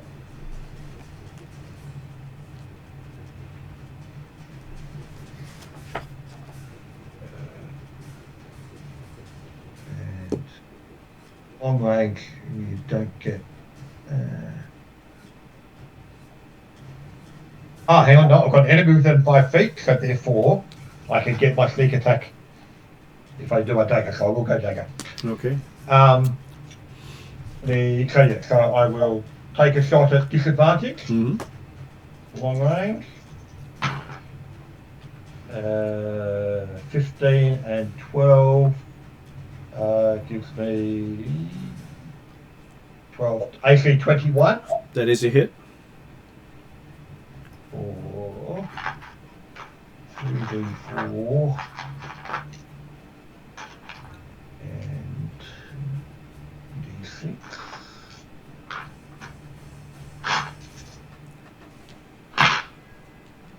Oh, 16, 17 points of magical piercing damage. Okay, so you see the dagger embed deeply into him. Okay. Trellin, you're up. So would there be any issue with me turning on the flame tongue? No. All right, let's do it. But remember, can't you just punch 3 times and do significant damage? I can do a lot more damage. Okay. Because I get a bonus 2d6. Yep. And a slight improvement in the threat range. Cool. And it's a 20. So a 20 and a 5. So that was only 25 and 10. So 25 damage. So the stunning strike, Mm-hmm. I don't know what that means. Is it? Well, it means It means he won't be dodging or things like that. You've probably got advantage to hit, possibly, but... All right, I'll roll again. So that's 19. So you're saying you rolled a 20 to hit on one and a 19 to hit on the other, is that what you're saying? That's right. You haven't rolled damage yet. So. Okay. Was it a natural 20? Was it a natural 20? 20 is probably going to kill him. What was it? A natural 20 or a 20 plus your? It was a natural 20, and the 14 was upgraded to a 19 through the bonuses. Mm-hmm. I suspect if you get a natural 20 against a stun target, he's not getting up again.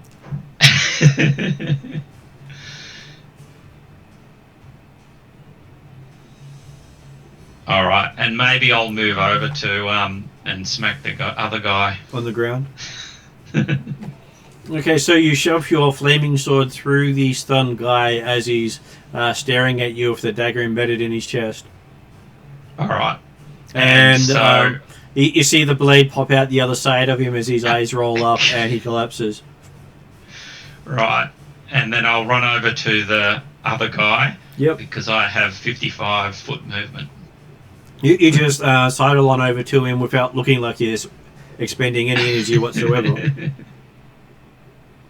Wow. And then smack the other guy with the 19. Mm-hmm. Okay, so yes, your blade goes right through him as well into the stone below. Okay. Because again, unconscious people don't dodge much. That's right. That's good.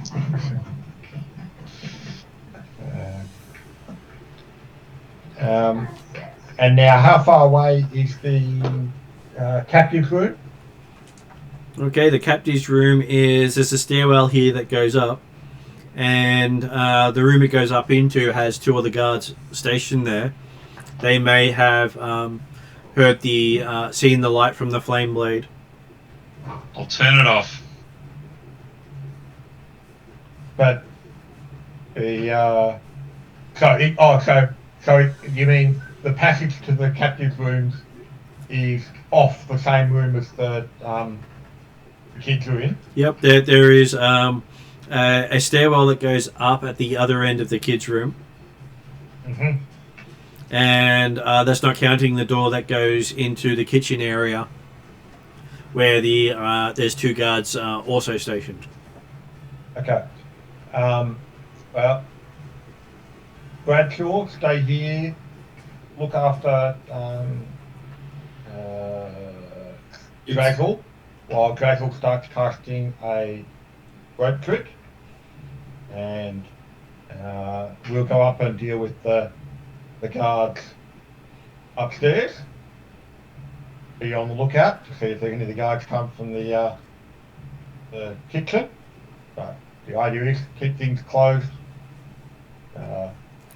Don't make too much noise, and we'll try and get the kids up into the rope trick as they go through. Take the collar off, bring them back down again. Okay. And then so Dimitri and Krallen will stealthily but still quickly go up the stairs to deal with the two guards if they're outside the captain's room, and then also look to deal with the two guards inside the captain's room. Cool. Now, am I supposed to help with the rope trick, or do I need to just guard? Now, Well, Mum said I had somebody had to help Drazzle out. Yeah, no, the point being that you're staying down here while Drazzle is casting the rope trick. Yeah. And then probably have Drazzle up inside it. Yeah. And then you can pass kids up, but obviously keep a lookout for any guards coming through. Cool, gotcha. I'm on the lookout at that door. Sorry, other door. So. Well, there are three doors to the south. The stairs going up. You went through one of the doors at the far end of the room. There's a middle door that you haven't looked in, and a door between that and the stairwell that the others are going up. Well, I would probably just be standing in front of Drazzle so he can do his thing, that's all. What, protect But Drazzle? okay, the door that we haven't technically looked in, we were aware of what was in there based upon what was, at least what was in there shortly beforehand, based upon the surveillance through the castle, weren't we? It's an inner courtyard. Yeah. But I think I'll stand, in front of Brazzle. I'll try to stand in front of the doors and Brazzle as much as I can. So, and Well, it could only take Brazzle like a round or two to actually get the spell off. So. I know, but just in case, I just thought because there's multiple doors come to this room, just want to make sure that just in case, because I'm on the assumption that we didn't see everything. So, Well, the next question is, if you're standing guard on the doorway, who's handing the kids up to Drazzle while he's waiting for kids? point taken. I'll help the kids. Okay. No, I'm just asking that question because Drazzle would quite likely wait out the hour and then wonder why he didn't help anyone. And I'll do the hand of the kids to Drazzle. So yeah. Okay. We'll get Drazzle to do the rope trick actually probably near the stairwell type stuff like so. The furthest away from the other doors and entrances. Gotcha. If the guards are actually going to come through, so you've got time to be aware of them. Yep. But yeah, and yeah, so Krellin and Dimitri are stealthily going up the stairs. Okay, so give me a stealth roll for both of you as you stealthily go up the stairs. We'll see if anyone starts doing theme music tonight.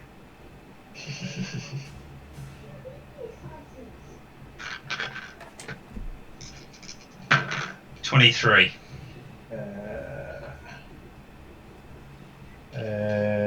Dimitri's on 24. So Boots of Elvenkind advantage.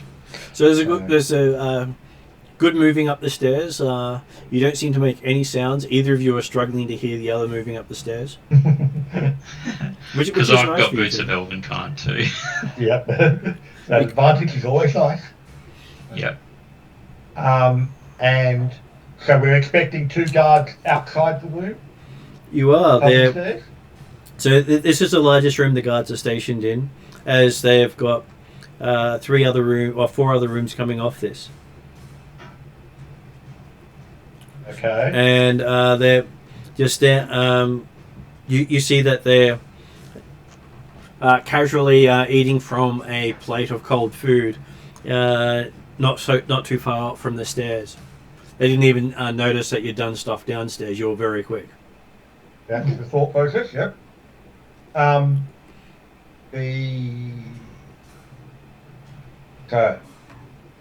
Would you like to try to disable them without striking again this time? Dimitri's indicated challenge. Yep. Try and take him. Even Dimitri could try.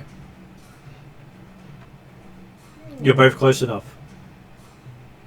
Okay. What's just an acrobatic roll? But... Or an athletics check. Oh, okay, no. Dimitri will definitely go acrobatics because Krellin's strong compared to Dimitri. I'm just tossing up. So +5 is trumps you. So, I'm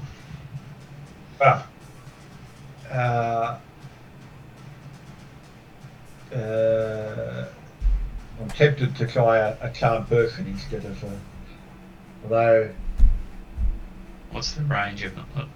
Your downside to charm. Person's got a range of 30 feet, so I could do it. But I'm also thinking that in fact, whilst he might think of Dimitri as a friend if it goes off, that doesn't necessarily mean he doesn't want to actually raise an alarm, does it? Well, the thing is, if you get that spell off and you charm one person, the other one will have heard the spell go off.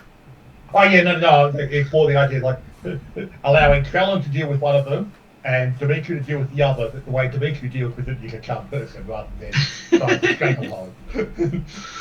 Well, you could always do the charm if the quiet takedown doesn't work. Which is what he was planning on the first one, but it turned out to be too far away. We hadn't mixed up the size of the room, so. But it's not likely Krellin is going to be able to take down one of them without the other noticing, is it? Because facing each other and talking. Not as easy, but you can take them both down at the same time. Yeah, that type. But yeah. So Both if at you time, yes, but if- not sequentially. if you were Not to like it was do in the- if you were to cast a spell, then we'd go straight into combat. Yeah, that kind of. No, Dimitri, okay, we'll go for maneuvering to take them both out at the same time. Okay, so you both get to make a check. You were stealthy enough that they didn't notice you come in. Okay. And what was the check? For you, acrobatics. you're doing acrobatics as well as Dimitri. God. Because, Dimitri, technically, if he just tries to do a backstab type or a sneak attack, that's purely based upon damage rolls. It's the effectiveness, isn't it? It's not like Yep. you can do an automatically slit throat type stuff, can he? No, that's the equivalent of coup de grace. Yeah. Which they need to be helpless for. Oh, it's okay. Unaware. 21. So, yeah, whereas Dimitri only got 16. Okay, so you notice as does Trellin knock out or kill the one he takes down? I'll do a stunning strike on one. Well, doesn't have to be a stunning strike. You can render unconscious or render dead when you take them down. Effectively, you're grabbing it into a choke hold. Are you going to hold it long enough to actually just stop them breathing, or are you going to break their hyoid and kill them? It's the same hold. Well, I'll Play a choice. kill them. Okay, so Okay, check for me. Yep. he stops moving almost as soon as you grab him with your and you thought that these burly humans were stronger, as you quite easily break his neck. As you watch Dimitri struggle a little bit more than you to do a similar thing. Does Dimitri kill or immobilize? Well, considering Dimitri does not have the monk training, I would think he's effectively going for immobilization, because he wouldn't actually know exactly where the place is to go for the killing hold. So he's just basically going to grab and hold and try and suffocate more than anything else. But Okay, so it will take a bit longer. as Trellin quietly lowers his body to the floor, he turns and watches the struggling form in Dimitri's arms, waving about rather pathetically. I can provide some assistance. Okay. Nothing stopping you coming in and giving him a karate chop across the appropriate spot of the neck or whatever type stuff. And take Would it you down. like to do a coup de grace on that person? I can do a knife hand strike on the Under Okay, coup de grace. the person's currently helpless. If you were to strike straight away, that would be considered as an action. You can coup de grace the person without actually having to roll. I'm happy with that. Okay, so he collapses in Dimitri's arm just as his fist sort of strikes Dimitri in the face with all his flailing. And he drops to the ground. Dimitri unhurt because, well, you managed to get him in time enough to weaken the blow. Well, even if it had actually done damage, I suspect his arcane ward would have held it back. So. But yes, okay. Or my We cloak will- of displacement would Quietly Yeah. place them both on the ground Yep. and take a quick listen at the doorway to the captain's room. Now, the captain's room is a big space with tiny little bedrooms all off it. They've basically set it up so it's very hard to get into there quite easily. Mm-hmm. And the door between you and them is locked. Okay. But from what we understand, is that having looked on the surveillance cameras, the two guards that are in this area, are they just like in the corridor between, like, in amongst all the rooms? Or? So this is basically the adjoining room, which has a stairwell going down. Okay. That gave them the chance to if they needed to go between areas. Yeah. So the like I might have misunderstood the initial premise, but my thought is that there were 2 guards in the Shadow Elf kids' room, Yep. then 2 guards effectively on the stairway between the Shadow Elf kids and the captives, Yep. and then 2 more guards at the captives. That's correct. And between Okay. you and those guards is a locked door.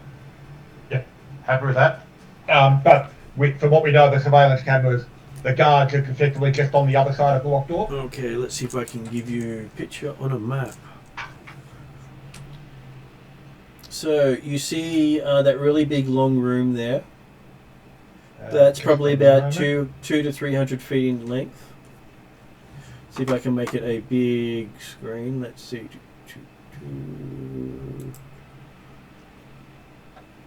See room number 5. Where are we? You were in room number 5. That's where Drowsel and Bradshaw is. Okay. Okay, so you came up into room number 18 with that big square one with all the little cells. Ah, right. And so that was basically a big corridor, open area between all the rooms. And the captives are in room 17. Room 17 goes down into room 6. And the other guards are in room 4. Okay. So this was the most interconnected area for them to be able to set up backups. Yeah. Okay, well, So Dimitri will attempt to The unlock secret the door door. doesn't seem to offer any advantage. Well, the secret door is unknown to you at this stage because it's secret. Okay, sorry. It didn't come up in the surveillance understanding of layout of the whole castle. It's never shown for the case of they don't want other people who happen to see the screen to know where they are. Happy with that. Okay, cool. But yeah, so Dimitri will attempt to pick the lock on the door. Yep.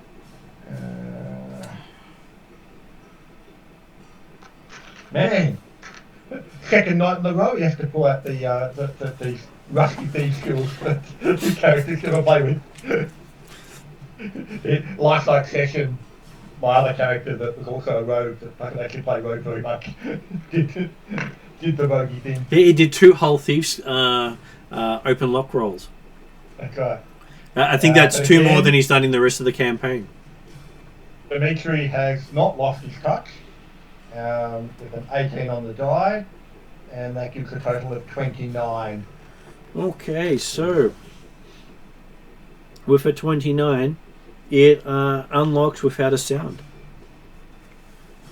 Oh, You seem to have picked a well-oiled lock, or you just happen to use the oil in the right way.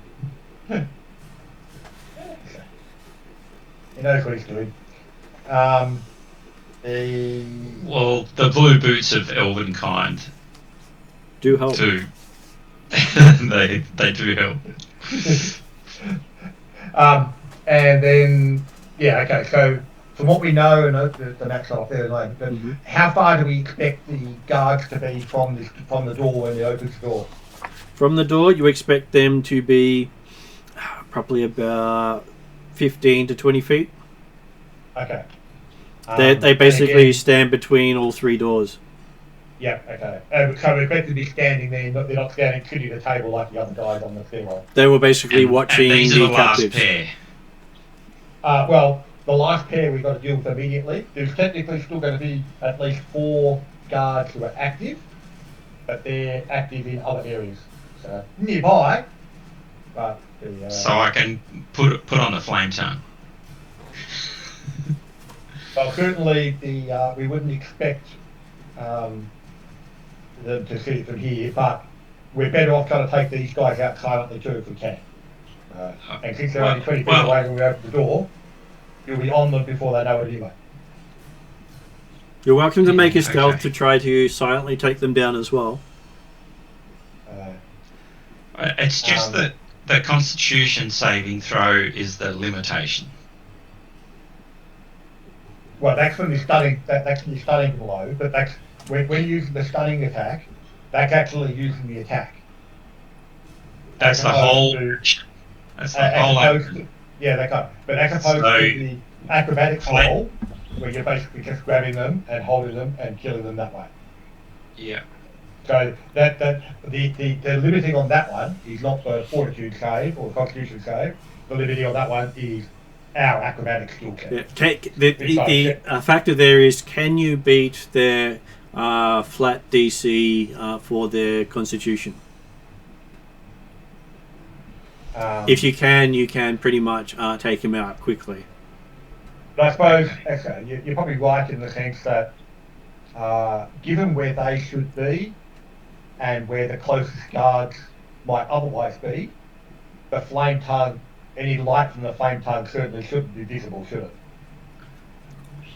If you're unlucky, it may reflect, because there is a ballroom downstairs. I can do alternatives where it's just I can throw in 3 points of chi, and that gives me a +3 bonus and a +3 damage bonus. Yeah, exactly. I don't think the actual damage value is the important bit, but yes, if we've got disco balls lying around, we don't want the flame tongue going off. So yeah, we'll go in there. We'll try and take it back silently. By the way, Martin. Yep. Dimitri did grab his dagger back from the first dead guy. I'm happy with that. It's not a big thing for you to do while you're explaining to Bradshaw what Bradshaw should be doing. Exactly. Did Bradshaw actually listen? Bradshaw's still throwing kids through whatever thing is. I was about to say, Dimitri's thinking, well, technically, it's not something Bradshaw could stuff up too much, because if he doesn't do it right, well, hey, we've just got to go back and get the kids later. Well, the thing is, he might have had Drazzle talk to him and tell him what to do.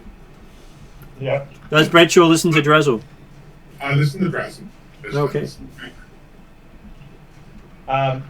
So I'm suggesting to Trellin that, yep, we will, signal, stealthy, get in there, choke hold him, take him out silently as far as possible. Okay. Okay, so give me a stealth roll for both of you. Because if all this fails, you've still got the flame sword. Exactly. And if the alarm does go up, well, there's less people available to actually respond immediately anyway. Hang on. 22. Stealth. What's that? 20 for Dimitri. Okay, you both sneak in without either of them noticing. So you get to make your acrobatics check to disable both of them.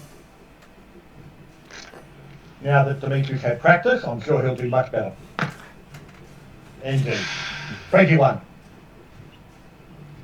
How did Trellin go? Well, I just want to stab them. But the problem with stabbing is that requires actually an initiative roll, things like that, which means you might slow down and make an attack first. Okay. Alright. As long as you're carrying me. Oh, that's not too bad. 23. Okay, Trellin shows you how it's done again, killing the guy while you're struggling with it. But you take your guy down pretty successfully as well.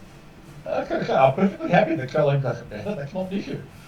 Dimitri's not actually into this handy stuff. And you can see that a majority of the nobles here are elves that you can tell when you're close. Through the view screens, you couldn't really tell with the hoods on them, but now that you're closer, they do look like elves, which means that if they were the children of the generals would likely quit the field, leaving the Darrakan nation vulnerable.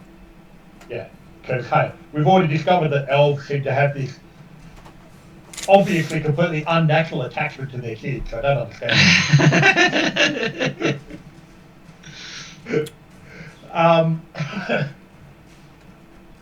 And all the captives definitely are they all unconscious and they've got the rings as well? They are all unconscious. A few of them are twitching. Right. Well, the pain hasn't stopped. They've just gone into the inability to function. Yeah. And now, from where we are, the closest next set of guards that might be active through the other side far of the room you first took out the 2 guys in the corridor with. There's another long corridor that also has guards, which leads to the roof. So you could actually go into that area or go downstairs into the ballroom where the majority of the adult Shadow Elves are held captive. And then get into the hallway between the ballroom and the food prep area where the last set of guards are. there's a set of guards effectively upstairs from us. So you're in room 17 over here. Yeah. The other set of guards is over here. Yeah. So you came in here, got some guards here, went into here. The other set's here. But if they make noise, no one's really going to notice them. Yeah. Because that comes to the roof upstairs. Yep. And the last set of them are in room number 4, which the room you're in leads to these stairs, which then can go to that door and take those guys out. They've got their back to that locked door at this stage. Yeah. I'm thinking that, in fact, whilst the initial intent was to grab the Drazel to start a rope trick here as well, I'm thinking before we do that, we might actually try and take out the last 4 guards that are active. Agreed, Charlie? By all means. You could grab you could bring your sword out because we get to take out the 2 that lead up to the roof. Okay. And then we'll look to go downstairs and see how Bradshaw and Drakel are going on our way to the other 2 guards. So again, we want to stealth our way towards the other room leading to the roof. Okay, give me a stealth roll. 25 for Dimitri. 20. Okay, between the two of you, you reach the door without anyone being alerted, and you can see them watching the stairwell, not far from where the door is. Okay. Do we feel like we can sneak up on them and take them out? Quite easily, considering that they're watching where the threat may come from, because if there was a threat, it wouldn't come from where you are, because they've got people there. That's right. That's covered. Yep. False sense of security. Hey, it is the major fault in most people's defenses, is when they believe they have people there, they generally don't check. Well, it's always one of the dangers. As soon as you've got the enemy inside your perimeter, then you've got problems. So, So these guys look far more alert than any of the other guys you've been looking at. Okay. They are looking the wrong way, but they are alert with weapons ready. Yep. They won't get to act if you sneak up and do stuff, but they do have weapons drawn, just so you know. Yep. Okay.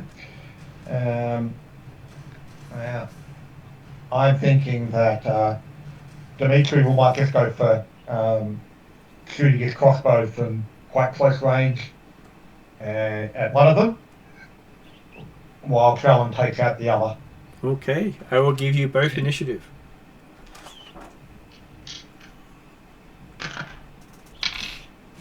$22.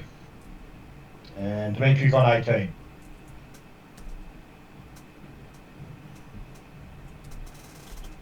Okay, so first is Trellin, Alright. because you get surprise.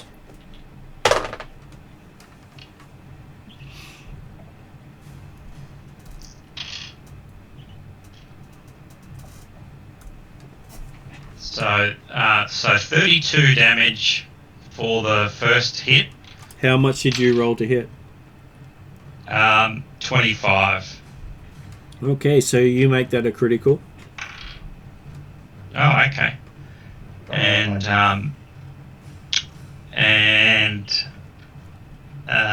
19 to hit the other He's one. still upright if he got critical on the first one.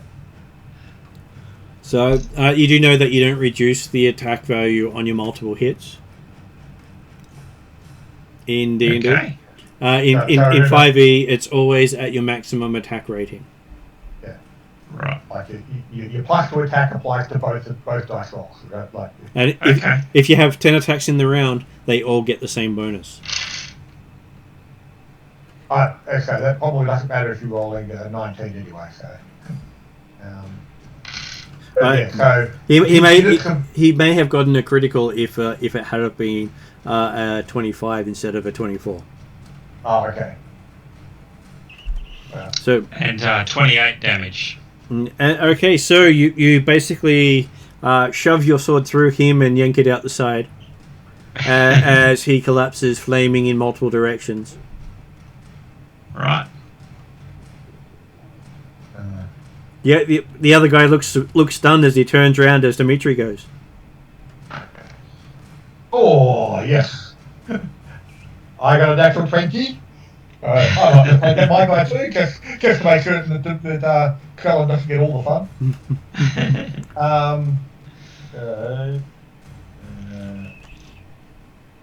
I hope Mark isn't feeling left out. No, it's okay. Feel good. You look after the kiddies. I could have taken both of them at the same time, but it's okay. It's fine. He says that in the background, but when you want to try to do something later, I'm sure his character will go, nope. Well, it's more the idea that you're right. Bradshaw could have taken out both at the same time if he got close enough without them noticing. It's fine. It's okay. But the dragon Because my speed is 55 feet and yours is 20. Well, but it's more the fact that you've got a plus 8, 10 or something with advantage on stealth, Yes. whereas Bradshaw's probably got plus 5. 0, Plus plus 5. 5, but not advantage. No advantage. I think he has disadvantage, actually. 22. Was that mine? I think you have disadvantage with your armor. My armor actually has advantage on tuned for stealth. Oh no, it has no disadvantage for stealth. We did that originally, so that's Okay. what I updated you in there. I just noticed the fist logo on Monk. Anyway, sorry. Dimitri's lined up his crossbow bolt, puts it between his eyes as he turns around to look at him, for a total of 50 points of damage. Okay, so you watch the arrow explode out the other side of the guy's skull and stick to the wall, and that's when you realize that the guy's brain's dangling off the arrow. Yeah, Dimitri did a dissection at the same time. He was just not expecting that.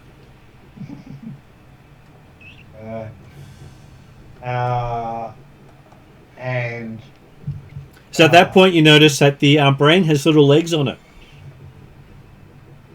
Mm.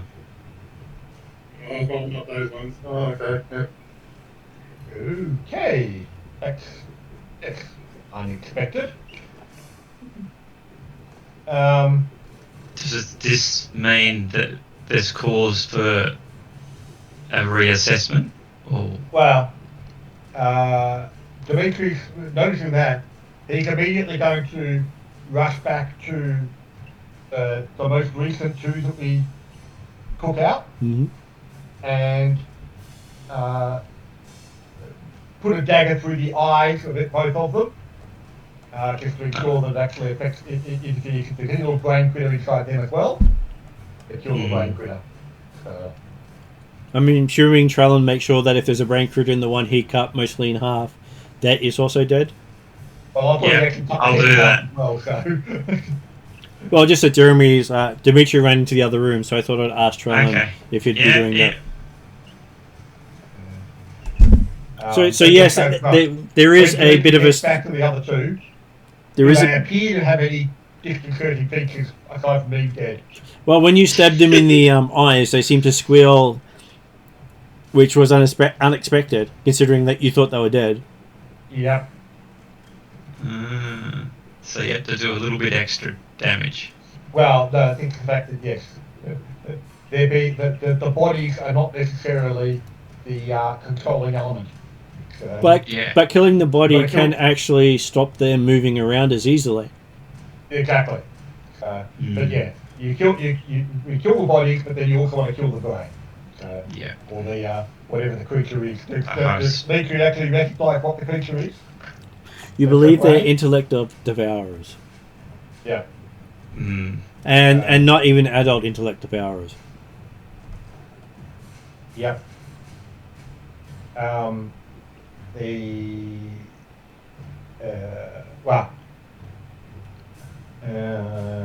For them. So then going back to the two on the stairs, we'll do the same. Put the dagger through the eye of those two. Okay, so and go back down to the original children's two room. to be killed. Back down to the room with the kiddies. And you're seeing you're seeing Bradshaw handing bodies up into the extra-dimensional space, and a lot of kids running around without collars on. Okay, so the kids are waking up. After their unconsciousness has disappeared. Well, you're thinking about 5 minutes after the collar is removed, they would regain some form of consciousness. Okay, either that or Grazel giving them a hug while they're up in the space. There's that too. Is there a containment zone, because they could have intellect devourers inside them? Just saying. It would seem unlikely, I would think. To me, it's the way that the Scat and Elves are controlling the mercenaries rather than giving them collars. And let's face it, if the kids have all been intellect devoured, then we'd actually rather not know about that. So we don't need to tell the Scat Elves there. Just hand them over. Exactly. If you guys walk down the stairs, I'll go shh. Or I'll keep moving. Yep. Dimitri will give Bradshaw a thumbs up as he's handing up another kid, as he's walking past, and then we'll stab the two guards in the eye. I give you a strange look of why you did that. And then, assuming that Trellin won't be far behind Dimitri in that sort of way,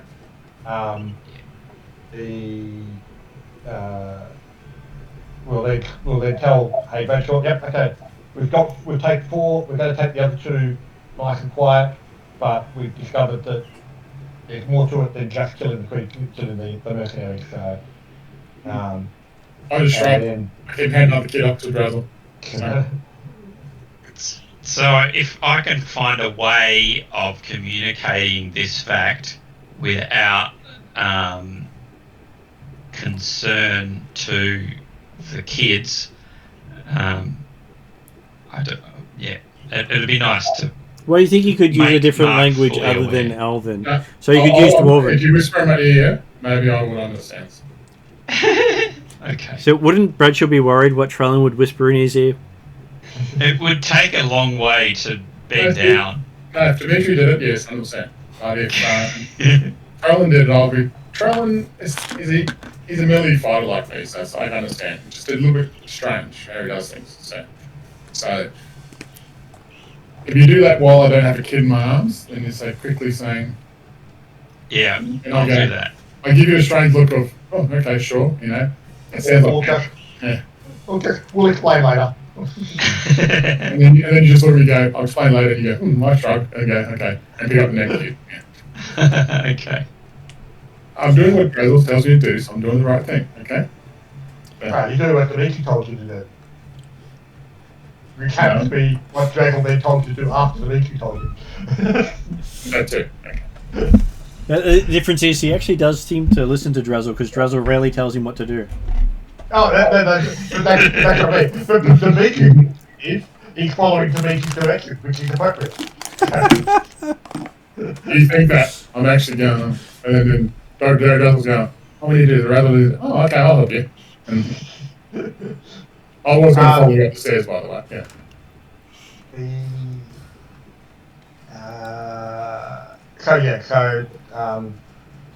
Dimitri then signals to Callan, "Quick, we'll go and take out the last two.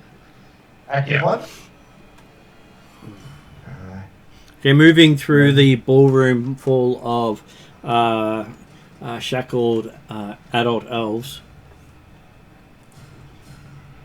These guys have. So we're aiming to effectively come at them, as we discussed, from the top side where they're going for a door behind them type stuff. You reach the second of the locked doors that you have to get through. Okay. As I think there's a smile on Dimitri's face as he pulls out his lockpicks for the second time. Oh, not quite so good on that one. The 13 on the die, so that makes it 24. Okay, there's a popping sound, not particularly loud, but you do hear the sound of the chairs moving on the other side of the door. So if you got 10 over the target number, I gave you a silent lockpick. Fair enough. If you got 5 over, I increased the DC of them noticing, but if you just got the number, then it'd be audible. Yep, okay, I'm happy with that. Just so you knew why. DC was 15 or something, was it? DC was 15, yeah. Yeah.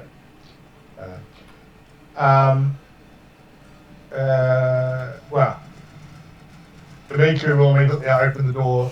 Do we know how far away we're expected to be from the door? They were not too. They're about 10 feet from the door, so you get to make an initiative check as they also get to act as they're not surprised. All right. 20 for Dimitri. 16. Okay, Dimitri's up first. What does Dimitri do as you see two of them looking to pull their weapons? Okay. We will go for a crossbow shot straight through the eye again. Yeah, somewhere.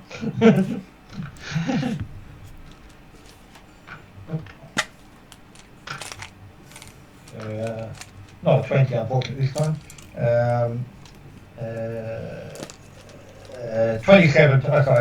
29 total.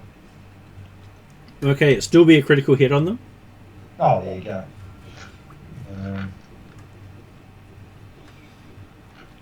Okay, we will get through the eye. That's not so good to damage. 6, 8, 10, 13, 16, 32 points of damage. Okay, the arrow lodges deep into his skull and he just twitches as he collapses. Oh. My turn, or It is the other guy's turn. they get to fight back? They do. Well, yeah, these ones were caught by surprise. So, He pulls a great sword and charges at Dimitri. Ooh, that's gonna hurt. Cloak of Displacement. So- I don't think that's effective for melee, is it? It is, It actually. is. Oh, is it? Oh, well. He probably misses then. So, Cloak of Displacement, I believe, has a percentage chance of missing. Okay. It's actually a disadvantage. Disadvantage, okay. Been a while since I've done the cloaks. So, I'll roll a second time. And Dimitri only just picked it up, so I haven't actually got the stat for it yet to know what it does. It's so while you wear this cloak, it projects an illusion that makes you appear to be standing in a place near your actual location, causing any creature to have disadvantage on attack rolls against you. If you take damage, the property ceases to function until the start of your next turn. So, you can see my So second he is roll. pressed. Yeah. Actually, lucky that I rolled low on the first one and I rolled a 17. So, he hit an armor class of 23. 23 will hit. Oh, jeez. Great sword. Ooh, that's gonna hurt. He's barely going to get it. Well, he did an alarm spell. I love you, man. I love your rolling right now. It's just Dimitri's getting hurt, so. So he does 25 points of slashing damage, hitting Dimitri with the greatsword. Okay. So 5 points gets through his arcane ward. So Dimitri's actually been scratched by someone. Indeed. How dare they? And then he has a second swing. We don't have a healer. We're in trouble. And apparently plot armor comes back in for Dimitri. Because I don't think a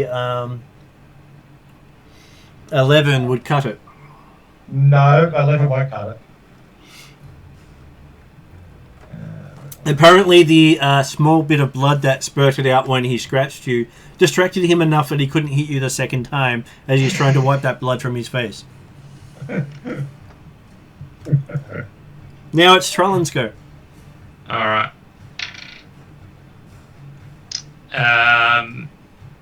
20 to hit 20 to hit is a hit. and 21 to hit. And 21's also a hit because 20 did hit.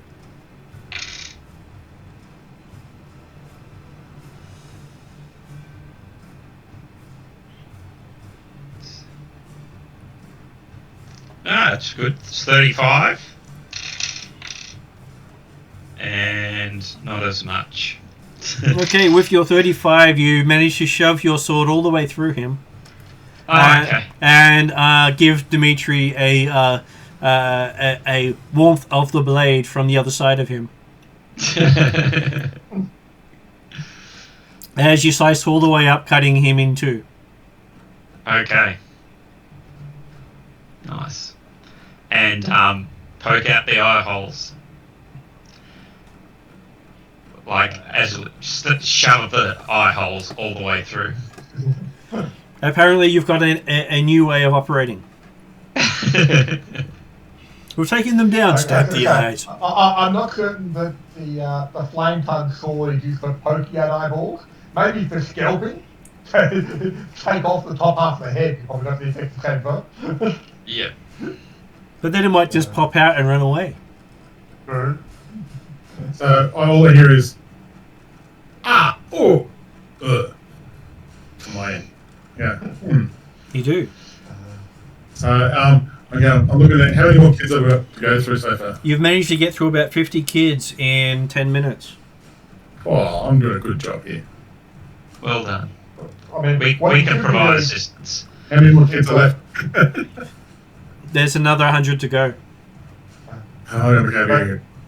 The thing is, Bradshaw could actually have tried to actually get some of the other kids to help drag them across and get them up. So Yeah, I'm sure he's been sensible enough to make that happen. Get the older kids I going think- first. And, Kids love Bradshaw, so yeah, definitely. That would assume that he can speak Elvish. Can he speak Elvish? I can speak Elvish, by the way. Thank you. Does he Well, actually choose to speak Elvish?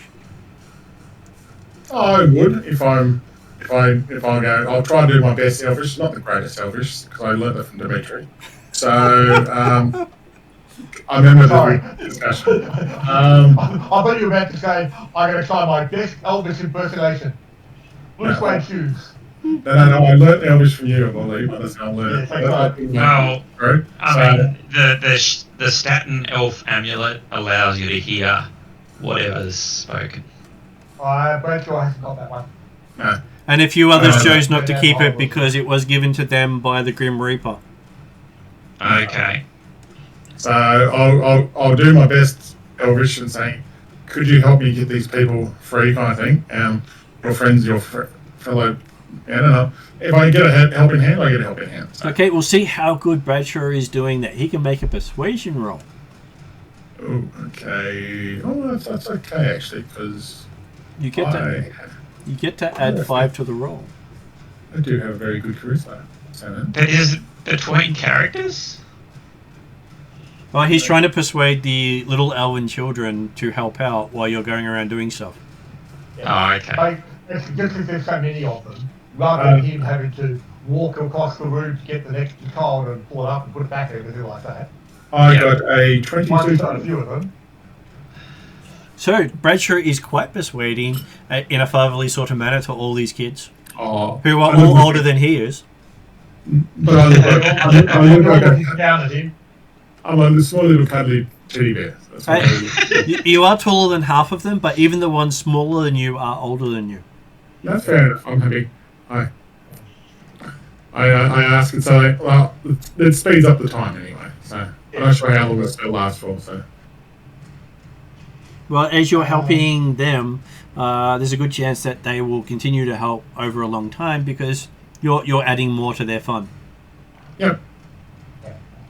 And now Dimitri has a quick word to Trell on about. You reckon we can try and take on the last 10 that are asleep in the guard room?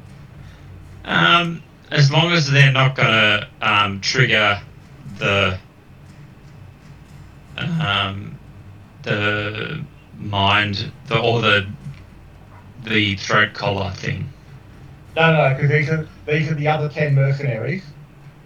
Okay, let's do it. That were technically sleeping in the guard room because they're off shift. So, All right, let's do it. how big's that guard room, Martin? I'm just looking it up now. As a player, you sure you don't want a little bit longer for me to help you out? But anyway, Well, you can join us because But, you've got 50 people who can assist the other 100 okay, to. if you taught the kids how to palm them up to Drazzle, you can be staying up in there at time being. I asked Razzle, you got this? Yeah. And He gives you a thumbs up. Sorry, man. He gives you a thumbs up. Okay. and stealth should be less vital because they're probably asleep. But I'm also curious to how big the room is whether it's actually all just fireball range. Oh yeah.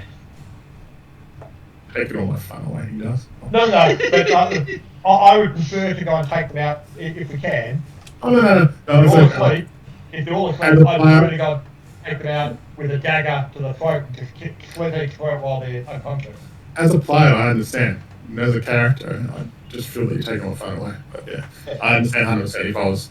If I was in a different situation, if I was playing, I'm hoping that we can coup de grace them all.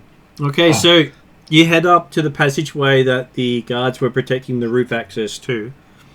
And at the other end of that passageway, furthest from where the kids were where the captives were being held as hostages, there's the 5 in 2 separate rooms at the other end of the corridor. Okay. So, right next to the room 16, there's 2 rooms there. Oh, yeah. So at the opposite end of that floor was where they were putting up as barracks. Right. And then... That way they were out of harm's way. yeah. Okay, then. In quotation marks. Pretty much. In which case, then, certainly each of those rooms, or one of those rooms, is definitely, if a fireball went off in there, it would get everything in that room. And if you put a hole in the wall, it would get everything in both rooms. But I'm thinking I'd rather just try and quietly go in there and try and stab them. So I'm suggesting we'll go up to that room. I'm guessing the door probably won't be locked. They are not locked.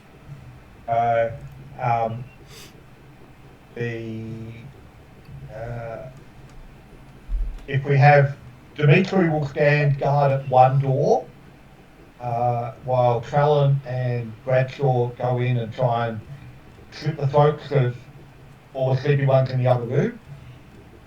Then Dimitri will be ready to throw a fireball into the room if any of them wake up in my room.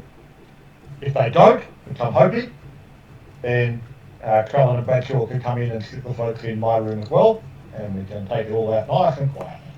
Okay, so give me a stealth roll as you approach the door. Okay, it's me too. Woohoo.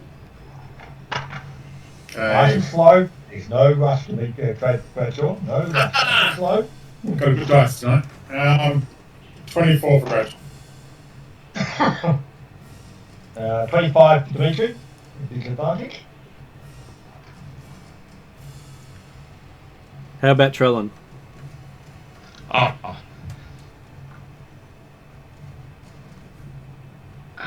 With advantage.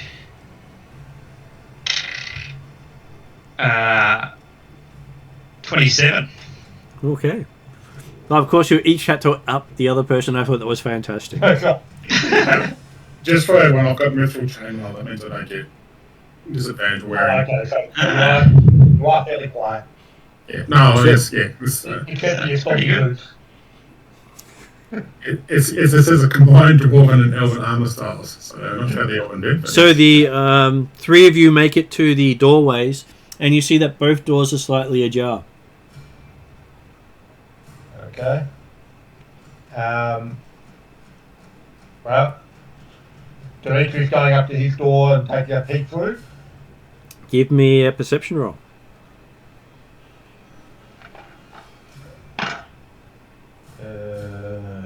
15 plus, I think, around 8 or 10. 25. At first, you think there's a relief they haven't stirred, and then you realise they're not moving at all. Okay. Dimitri will indicate to the other two, yep. Start taking out that door, or that room, and Dimitri will have a look through the other door. So, Okay, looking into the other door, there's a bit of light moving in there, flashing around. okay. Give me a perception roll as you go and have a look. He's definitely aiming to not be seen as he's peeking in. 21 perception. Okay, you recognise a familiar-looking elf with a blade made out of energy stabbing through the heads of each of the sleeping people. Away. Well, you did leave him behind when you went off and did your plans. He went and did his own thing. All I wanted to do was hit one person. I'd have been happy tonight. Well, as far as you know, there's 5 sleeping people in that room. Do you sneak in and stab them? We still haven't got rid of that. Like Dimitri didn't say that they were already dead. He just said, "Yep, you deal with those ones. I'll check this room." So does Bradshaw sneak in and stab them? I don't stab. I pummel. So. He's going to smash their heads down. We Yeah, did explain on the way down the fact that, yes, apparently these guys have got brain eaters inside them. So you've got to make certain you destroy the brain. Would I know about what brain eaters are at all? From memory? They are horrible things from underground that destroys people's intelligence, but you're safe. They wouldn't go after you. Hey, I've got intelligence +2, man. It'd just be easy there. Okay, well, if must smash brains. I would slowly creep in with Trellin and see if they have been already stabbed in the head or not. If not, then I would. Well, no one said anything about being stabbed in the head, so you walk in expecting to brain these people. Give me an attack roll. Brain these sleeping people. Well, would you like to do a coup de grace on them? Coup de grace, do you want to use athletics or something like that? Coup de grace is just you attack and you hit because they're prone and not resisting. You get instant critical. 26 if I do a normal run. Yeah, So on a coup de grace, there's no attack roll. Okay, cool. Okay. So you crush the first one's head. The others don't seem to stir. You did it very quietly. Oh, this is Bradshaw. I never do things quietly. I'll work as quietly as I can do with a warhammer. It's very hard to be quiet with a warhammer. So, luckily the guy's head was on a pillow, so there was a softening thing to it. Yeah. Oh, Apparently okay. you're quiet enough you didn't wake him, so you've got another one to go for. I'll go for the other one. Yeah. You get through the second one and they still haven't woken. You're on a roll with these stealth kills. I trust my luck and go for the third. Okay, so you manage to make it through all 5 of them while Trellin watches the door, ready to act in case one of them wakes up. And you manage to get all 5 kills to yourself. Yes! I'm catching up. Great. That's what Bradshaw thinks. They go, haha, I'll catch up to the guys now. Bradshaw feels better. The player knows better, but the character feels better. Okay, yes. Character definitely felt better. Yeah. And Dimitri's always out to make Bradshaw feel better. Yes. Okay, Sure. so back to the other room as Dimitri notices the guy stabbed the last one through the head with the energy sword. And yeah, so Dimitri was watching and confirmed that she was definitely doing a headshot on each of them, so he was aware of brain eaters. Whether it was a brain eater or not, it's a very quick way of killing someone, putting a sword through their head. It's a convenient way of actually going to coup de grace. So,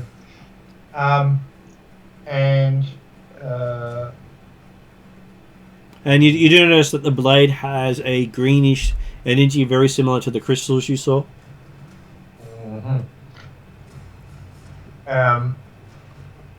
If he finishes before Bradshaw finishes having fun, Dimitri will signal for him to come back out so he can have a chat to him outside, or outside the room. And when Bradshaw comes out with a very bloody hammer, Dimitri will indicate that, okay, next room's available for you. Sure, we'll go that way. What does Bradshaw do is he going to take his killing streak and move on to the next room?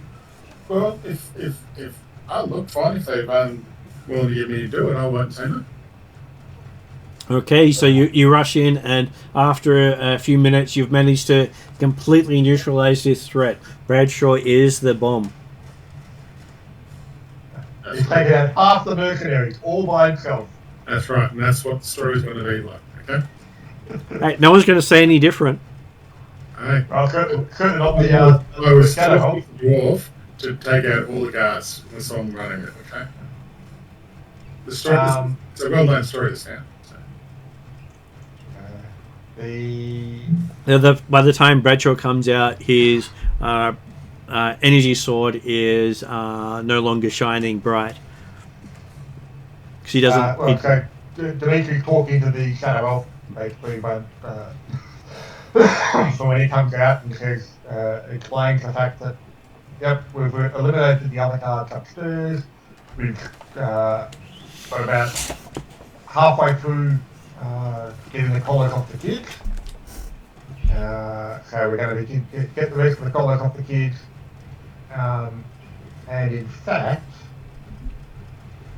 how many captives are there? All up, there's 300. They lost about 200 to the conquest and intervening year. No, I meant the Darrican captives. Oh, Darrican captives, there's only 10 of those. Yeah. So, because things are going so smoothly and so well, touch wood, we won't try and have Drazel cast another rope trick upstairs. We will actually bring the unconscious captives downstairs so they can go up into the same pocket that the elven kids are going into at the moment. Yep.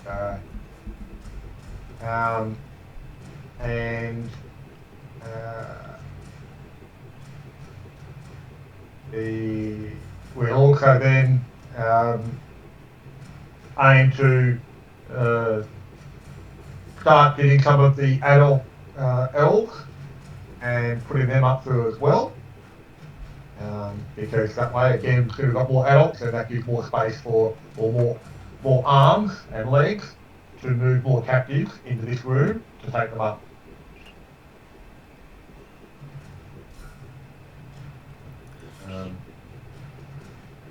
Do you have no problem sorting that out? Yeah. Doesn't take you too long. You manage to get through more than half of the people in the hours total. Because I was going to say, with the other thing was that, particularly after we've got it happening, there's probably room up in the rope trick to actually get a couple of people taking off collars, isn't there? You could have easily 3 people taking off collars and people coming in and out. Probably 4, actually. I think that would be the maximum number You've got a of. limitation of how many you can set up the rope at any one time. But Well, you don't actually have to put anyone up the rope. You can just lift them into the space. Oh, okay. The rope dictates where the space is. They do not. Okay, that makes cool then. So, yep, in that case then, as soon as we've got a few adults or bigger kids available, then yeah, the intent will be to get more people up into the rope trick and more doing things. And when Drezdel takes a break, he does tell you that the reason why portal magic is not well known is because of tricks like this. Mm-hmm. Most people don't want to have this magic be spread around. Yep. Well, and it's certainly something that Dimitri's thinking, okay, well maybe there's some advantages to the whole process. So maybe you will pick up some of those spells and learn some of that portal magic stuff if you bring your bags around with it. But again, that'll be something I'll work out with downtime and into pieces. So. Well, Drezdel does tell you that teleportation circle allows you to take your bags with you, but teleport does not. Yeah. Well, he already had that experience with the fact that we're able to get through with the night moving in like stuff. So dedicated portals different to instantaneous movement. Yeah. Unless you have specific abilities. Okay. So, but the end result being that obviously we will get as many people we can through with the first rope trick hour. And assuming that there's still no sign of Scat and Elves or any other concerns, we'll aim for Drazzle to cast another rope trick and keep working through popping them over.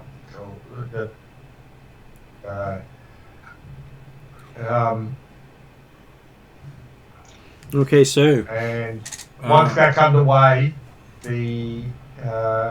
once that process is started, Dimitri will aim to go back to one of the rooms with our original friendly elf, back to one of the rooms where we can monitor all the rooms in the castle, and be watching out for any return of Scat and Elves and portals. He'll also direct some of the Blood Elves, so the Shadow Elves, to take up surveillance positions on the top of the tower and things, make sure the Scat and Elves don't come back physically. Presumably after they've started cycling through and arming themselves with their glowy swords. Well, he chose he chose the sword instead of the other weapon because the other weapon made a lot of noise when it fired. Okay. Well, that's what I'm going to say. Like, I keep buying sword, but also, actually, if they've got missile weapon equivalents, then that's obviously also valuable for them. But he does tell you they can choose the weapons work for them best individually. So he tells you he can render the fortress unable to be portaled to. But if he does so, you won't be able to use your trick to get the collars off. That's what I think. Like, yeah. Wait till we get the collars off everyone, then we'll look at local options. So. And you see that the screens now show a lot more detail as he seems to have brought part of the castle defences online while you were chasing people down. Cool. So Dimitri certainly, part of the reason he's keen to work with this is because he's interested in finding out what it is, how it all works, what can be done, all that kind of stuff. Any of them, any of the other, particularly the other adult Shadow Elves, probably this will be after the couple of hours type stuff when we've got everyone up and running. We'll try and find out whether or not any of the Shadow Elves have an understanding and awareness of where the Scattered Elves actually left when they went to the north, where if they were going, if they said where they were going, or any of that kind of information.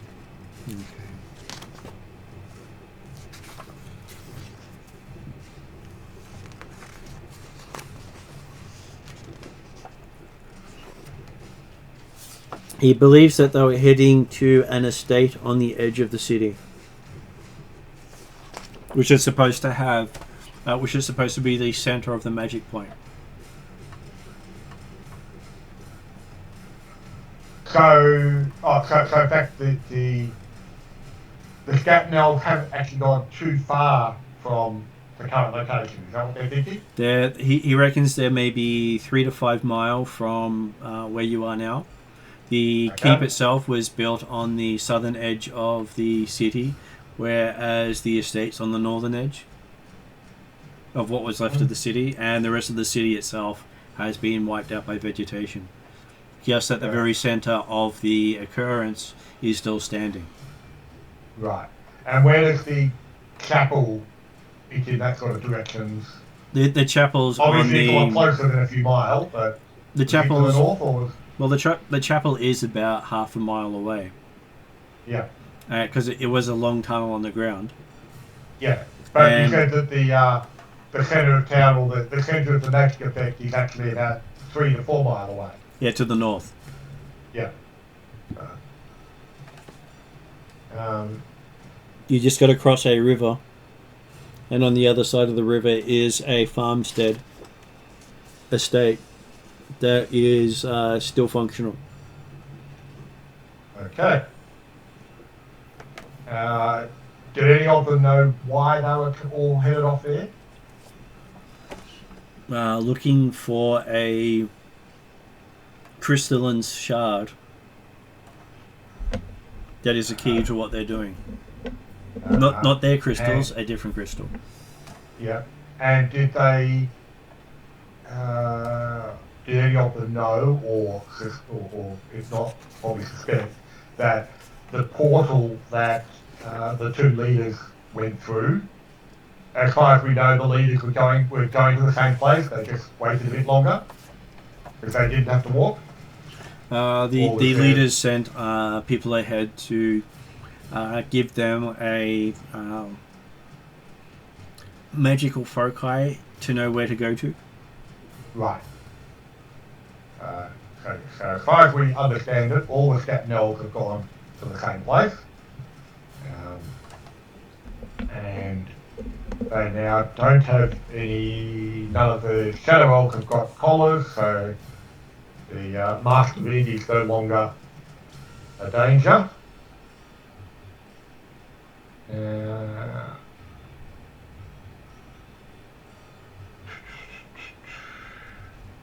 I'm back. All good. Basically, all we were doing, Demetrius was doing some groundwork of like ensuring security was up, and we found out the Scattered Elves apparently have all gone a few miles to the north of our current location, because there's apparently some crystals that they can collect up there that's of value to the Scattered Elves. So technically, we've got two options in front of us right now. Being working on the idea that the Shadow Elves, effectively they'll be able to they can secure their castle very effectively now. And so we can either be trying to get the captives to go back to Darrington, or go and deal with the Scattered Elves and try and find out why they're here, what they're doing, down that process. Find out what it is that they came here to mess things up with. Exactly. Certainly Dimitri is keen to try and take out the Scattered Elves. We know what kind of numbers of Scattered Elves we were dealing with again? About 20. About 20, yeah. Left over from the piles of them that had come in originally. Yeah, from the original assault, yeah. Yep. And well, presumably if we give it a few hours to prepare, we can likely find a few volunteers amongst the Shadow Elves to also support any attack upon the Scatman Elves. Are they happy to get their revenge? They are happy to help. They're not really revenge seekers, but they're happy to help you. You do find it curious that they don't seem to want to take revenge. Hey. Obviously, these are strange people, interested in looking after their kids, not wanting revenge. Yeah, how dare they do things like that? Jeez. What kind of goody goodies are these guys?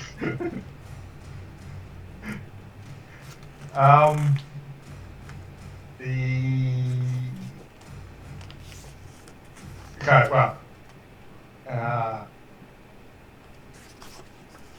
guess for our purposes, we definitely get a short rest available to us.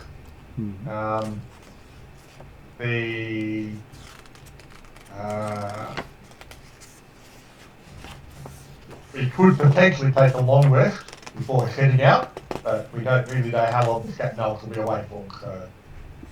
Well, you've been told that if you take a long rest, they can make sure they can't get in and wake you if they come. Okay? Because that also then has the sense of, I suspect that the Shadow Elves wouldn't be interested in leaving until they've got the castle fully secure. That is correct. They believe that they can get it fully secured and make anyone who tries to get in pay for it. Yep. Now that they know that it's possible to come in through the ground, they can work on other defences. Yeah. And obviously, after the first couple of hours when we've got everyone up and running and we no longer need the rope tricks, then they can also ensure that there's no portaling back in. Which makes a big difference. Yep. Okay. Dimitri, actually having to put a bandage around his arm, he's certainly thinking, well, definitely need a full night's rest.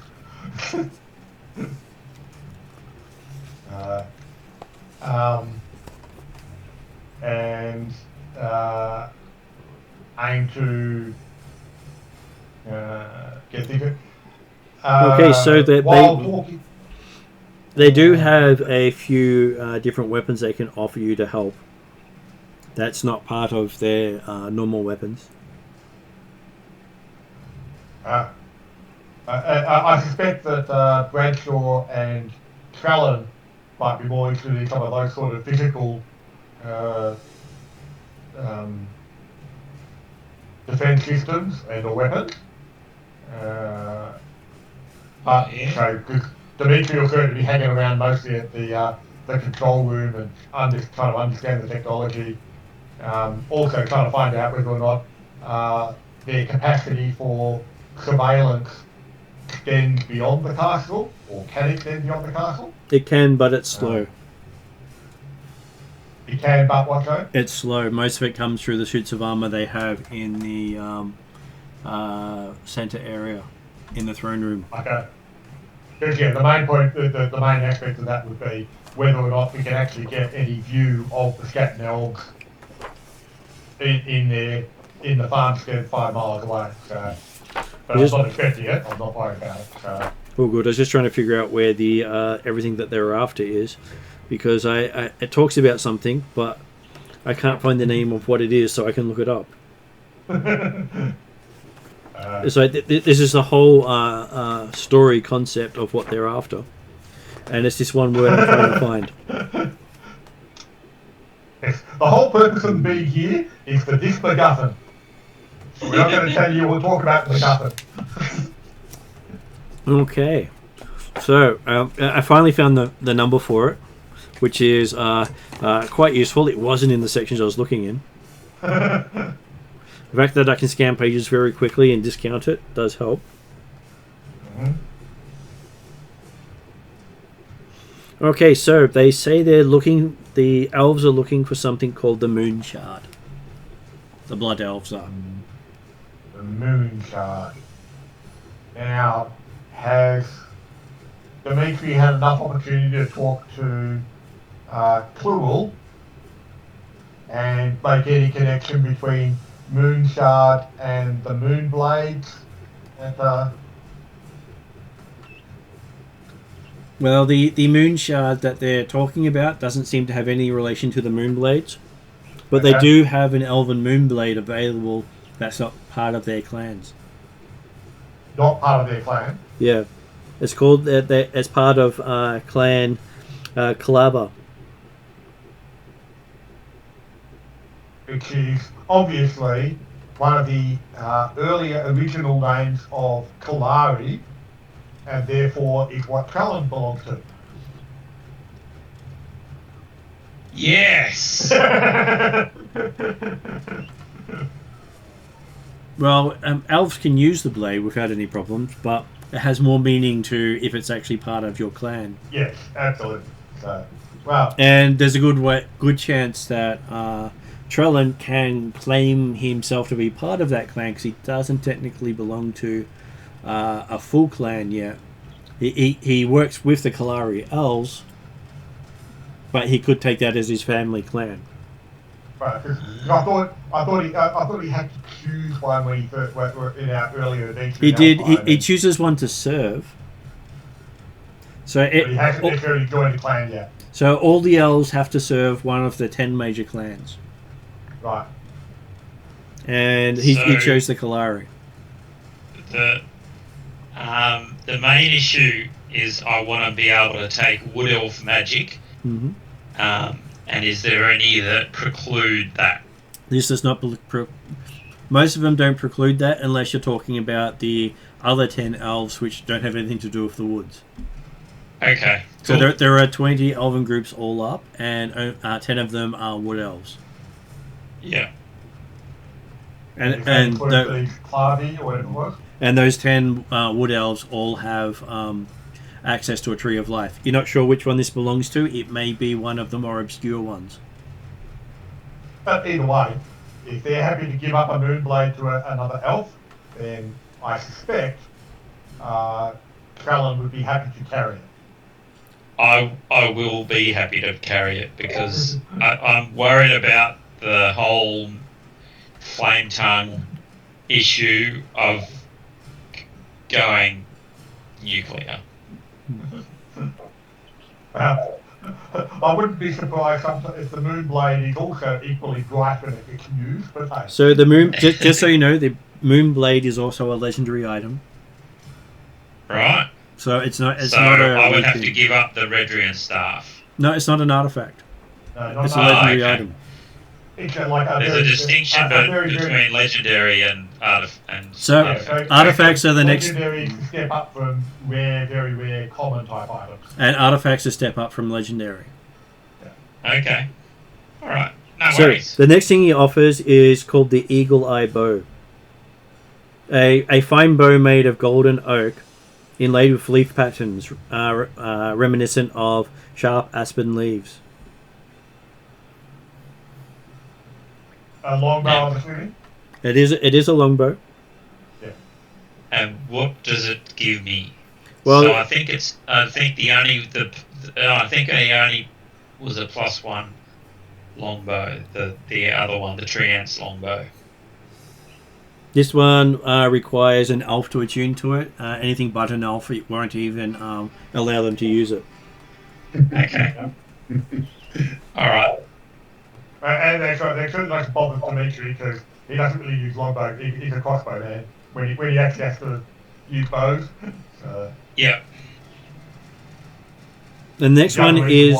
You're perfectly happy for you guys to break out all that physical defense stuff.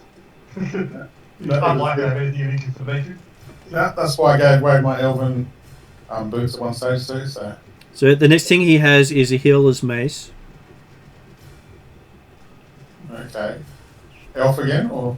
Anyone can use it, but it will take on the holy symbol of your god. There you go. Okay, well. Okay. Presumably, Drazzle would be the most appropriate for that, but the Dimitri's not there deciding this. Gravel's got enough stuff. It's okay. I'm not saying you needed it or he would actually use it, but No, I was thinking more Dominic's character, but I can hang on to the Dominic jump on next one. So. sorry, yeah, I'm forgetting about Dominic's character. So. Oh, that's right. The next thing he has is a short bow made from antler horns of an elk. Sure. I do have a short bow, but is it elf only as well? It is not. I don't think that would be a comfortable item to be in the hands of a elf. Okay, well, any away from the angry bow that I've got. And that's why I don't wield it too much. I'll say heal and mace, and I'll hang the heal and mace on for Upton, but I'll just hang on to it if that's okay with everyone. Yep. The next item he has is called a white staff. What? Staff or scarf? Staff. A quarter staff with symbolisms of necromancy engraved into it.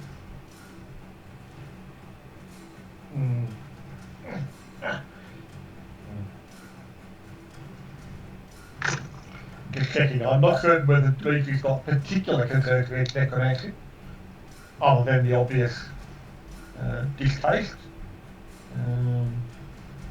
and possibly the unfortunate family connection. I think that's best for Dimitri, that one. Definitely not on my feet for me. So from Dimitri's... He has, as I realised when he tried to catch the ring, he hasn't actually got his quarterstaff anymore. So. Yeah. Would you like to take a magic staff? Well, okay, if there's a magical quarterstaff in there, then Dimitri is quite willing to hold on to it and use it appropriately. The next thing he has is magical elven chainmail.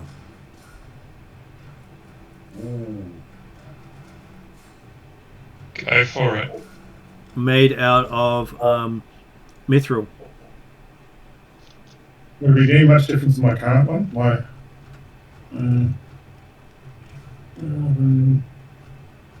Okay. Well, each of the links look like it's made to look like a leaf. That's fancy. That's a delicate item for a dwarf. But So is that effectively like the Draknima's armour, his elven leaf mail? Probably a little more powerful because this is actually made out of mithril instead of actual leaf. Yeah, I might hang on to that for the paladin too because I've already got metal chainmail, so I'm just trying to double up if it makes sense. So. you can swap and change. Yeah. Oh, look, I'll wait till Dominic gets back. It's just a nice thing. So. The next thing he has is a shield known as the Oath of the Green. A shield dedicated to the gods of matter. Yeah. I'm going to hang on to that one for somebody. Shield of the Green. Okay. And the last thing he has is another shield he calls the Storm Shield. And this one's dedicated to the gods of thought.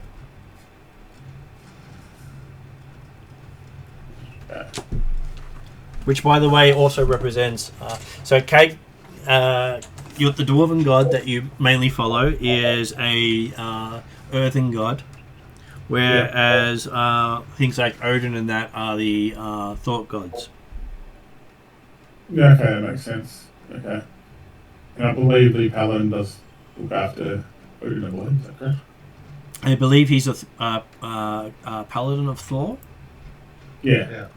That might be better for him. So Storm Shield would probably work for him quite well, and the Oath of the Green would technically work well for you. Okay. Because you can use it in Kagyar's name, which is the dwarven god. I know, I just gotta get rid of my clan shield. That's okay. Oh, you don't have to use all the shields, it's just that That's right. These are things the elves give you. Which one goes well? Dimitri's happy to hold it for you tonight. No, I'm going to hang on. I'm going to hold on to them. I've got my bag of holding. You've got a bag of holding, that's right then. So I just look, as I said, it depends on how it looks compared to the current shield I've got. So yeah. It looks much prettier. It's well, yeah. Yeah, Who gives a stuff about how it looks? And there is a possibility that you can pass some of them through this game to one of the other games. Yeah, look, I'll figure it out. I think I'll wait for Dominic to come back and see what he wants to, and then we can work out what's in there.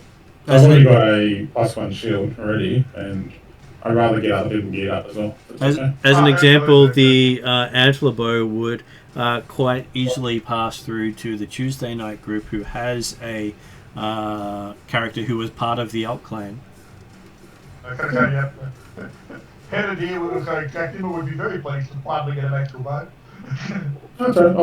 I'm just going to start with the thing, and then I'll talk to Martin offline about anything we want to pass through, kind of thing. So that's okay. Yep, that's okay. It's just that when I give you out stuff, I'm going to start talking to the other groups about handing things across to other teams through Drazzle. We do now have connectivity with the other campaigns, so. Oh, that's good. That's good. And amusingly, both We're all happening at the same time now. And amusingly, both Tuesday and Wednesday are on the same game date. Yeah. They both caught up to the same day. We're halfway across the world from each other, but we're on the same day. That's fair enough. So that might be a good spot for us to finish for tonight, so we can head off to deal with things in the forest next session. But you did manage to save the elves. So the Moonblade Longsword, what benefits does it provide? Well, hopefully by next session I might have it all online for you. But I've managed to get through the Star Wars game. I'm going through the Shadowrun game because they're the ones that really needed to have a character sheet available to them, because the players were struggling with how the rules worked. Cool. And I'm looking to try to do the D&D ones with items and stuff next. No worries. You may find, Martin, that if you look on the magical items that Martin's already got up for D&D, there may be a Moonblade already up there. Because the Moonblade can cover the other campaigns, so it might be already up there. At least it's like, obviously each Moonblade can be slightly different, so don't rely on the guarantee. But if you want an idea, there might be something there already. So we can sort something out. Yeah. And next session we will see what happens next, because I'm actually looking forward to it, because the storyline in that book is quite exciting. As it does give you a chance to showcase you can do a lot of violence without actually rolling a dice. Well, let's face it, Grant Stewart demonstrated he can do a lot of violence without actually killing anybody. He can destroy an electronic control room and 10 bodies without actually causing any hit point damage. And I would have saved about 75 kids, possibly, approximately, if I had helped you guys out. You saved hundreds. I saved I'm the number one tonight. There you go, Dimitri. Well, hey, with your persuasion, you got them to help you, which gave you the ability to go and do other stuff, while still saving the kids. That's how Karameikos. Sorry, that's how Bradshaw runs. Absolutely. Dimitri told Bradshaw, absolute MVP. Well done. Thank you very much. And I'll go off watch the recruiting now, like Jeremy said.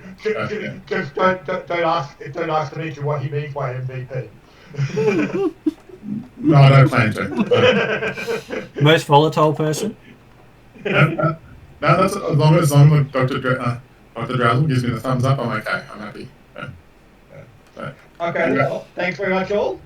All good. A successful evening, and we've got good opportunities ahead. So I'll see Mark on Tuesday, Jeremy on Wednesday, and Martin in a fortnight. That's right. And we should have a few new people floating around as well. And hopefully Dominic will be back as well next Wednesday. That's what I'm Or hoping. Wednesday week. Yeah. Okay. Okay. Good night all. Good Thank night. you. No worries.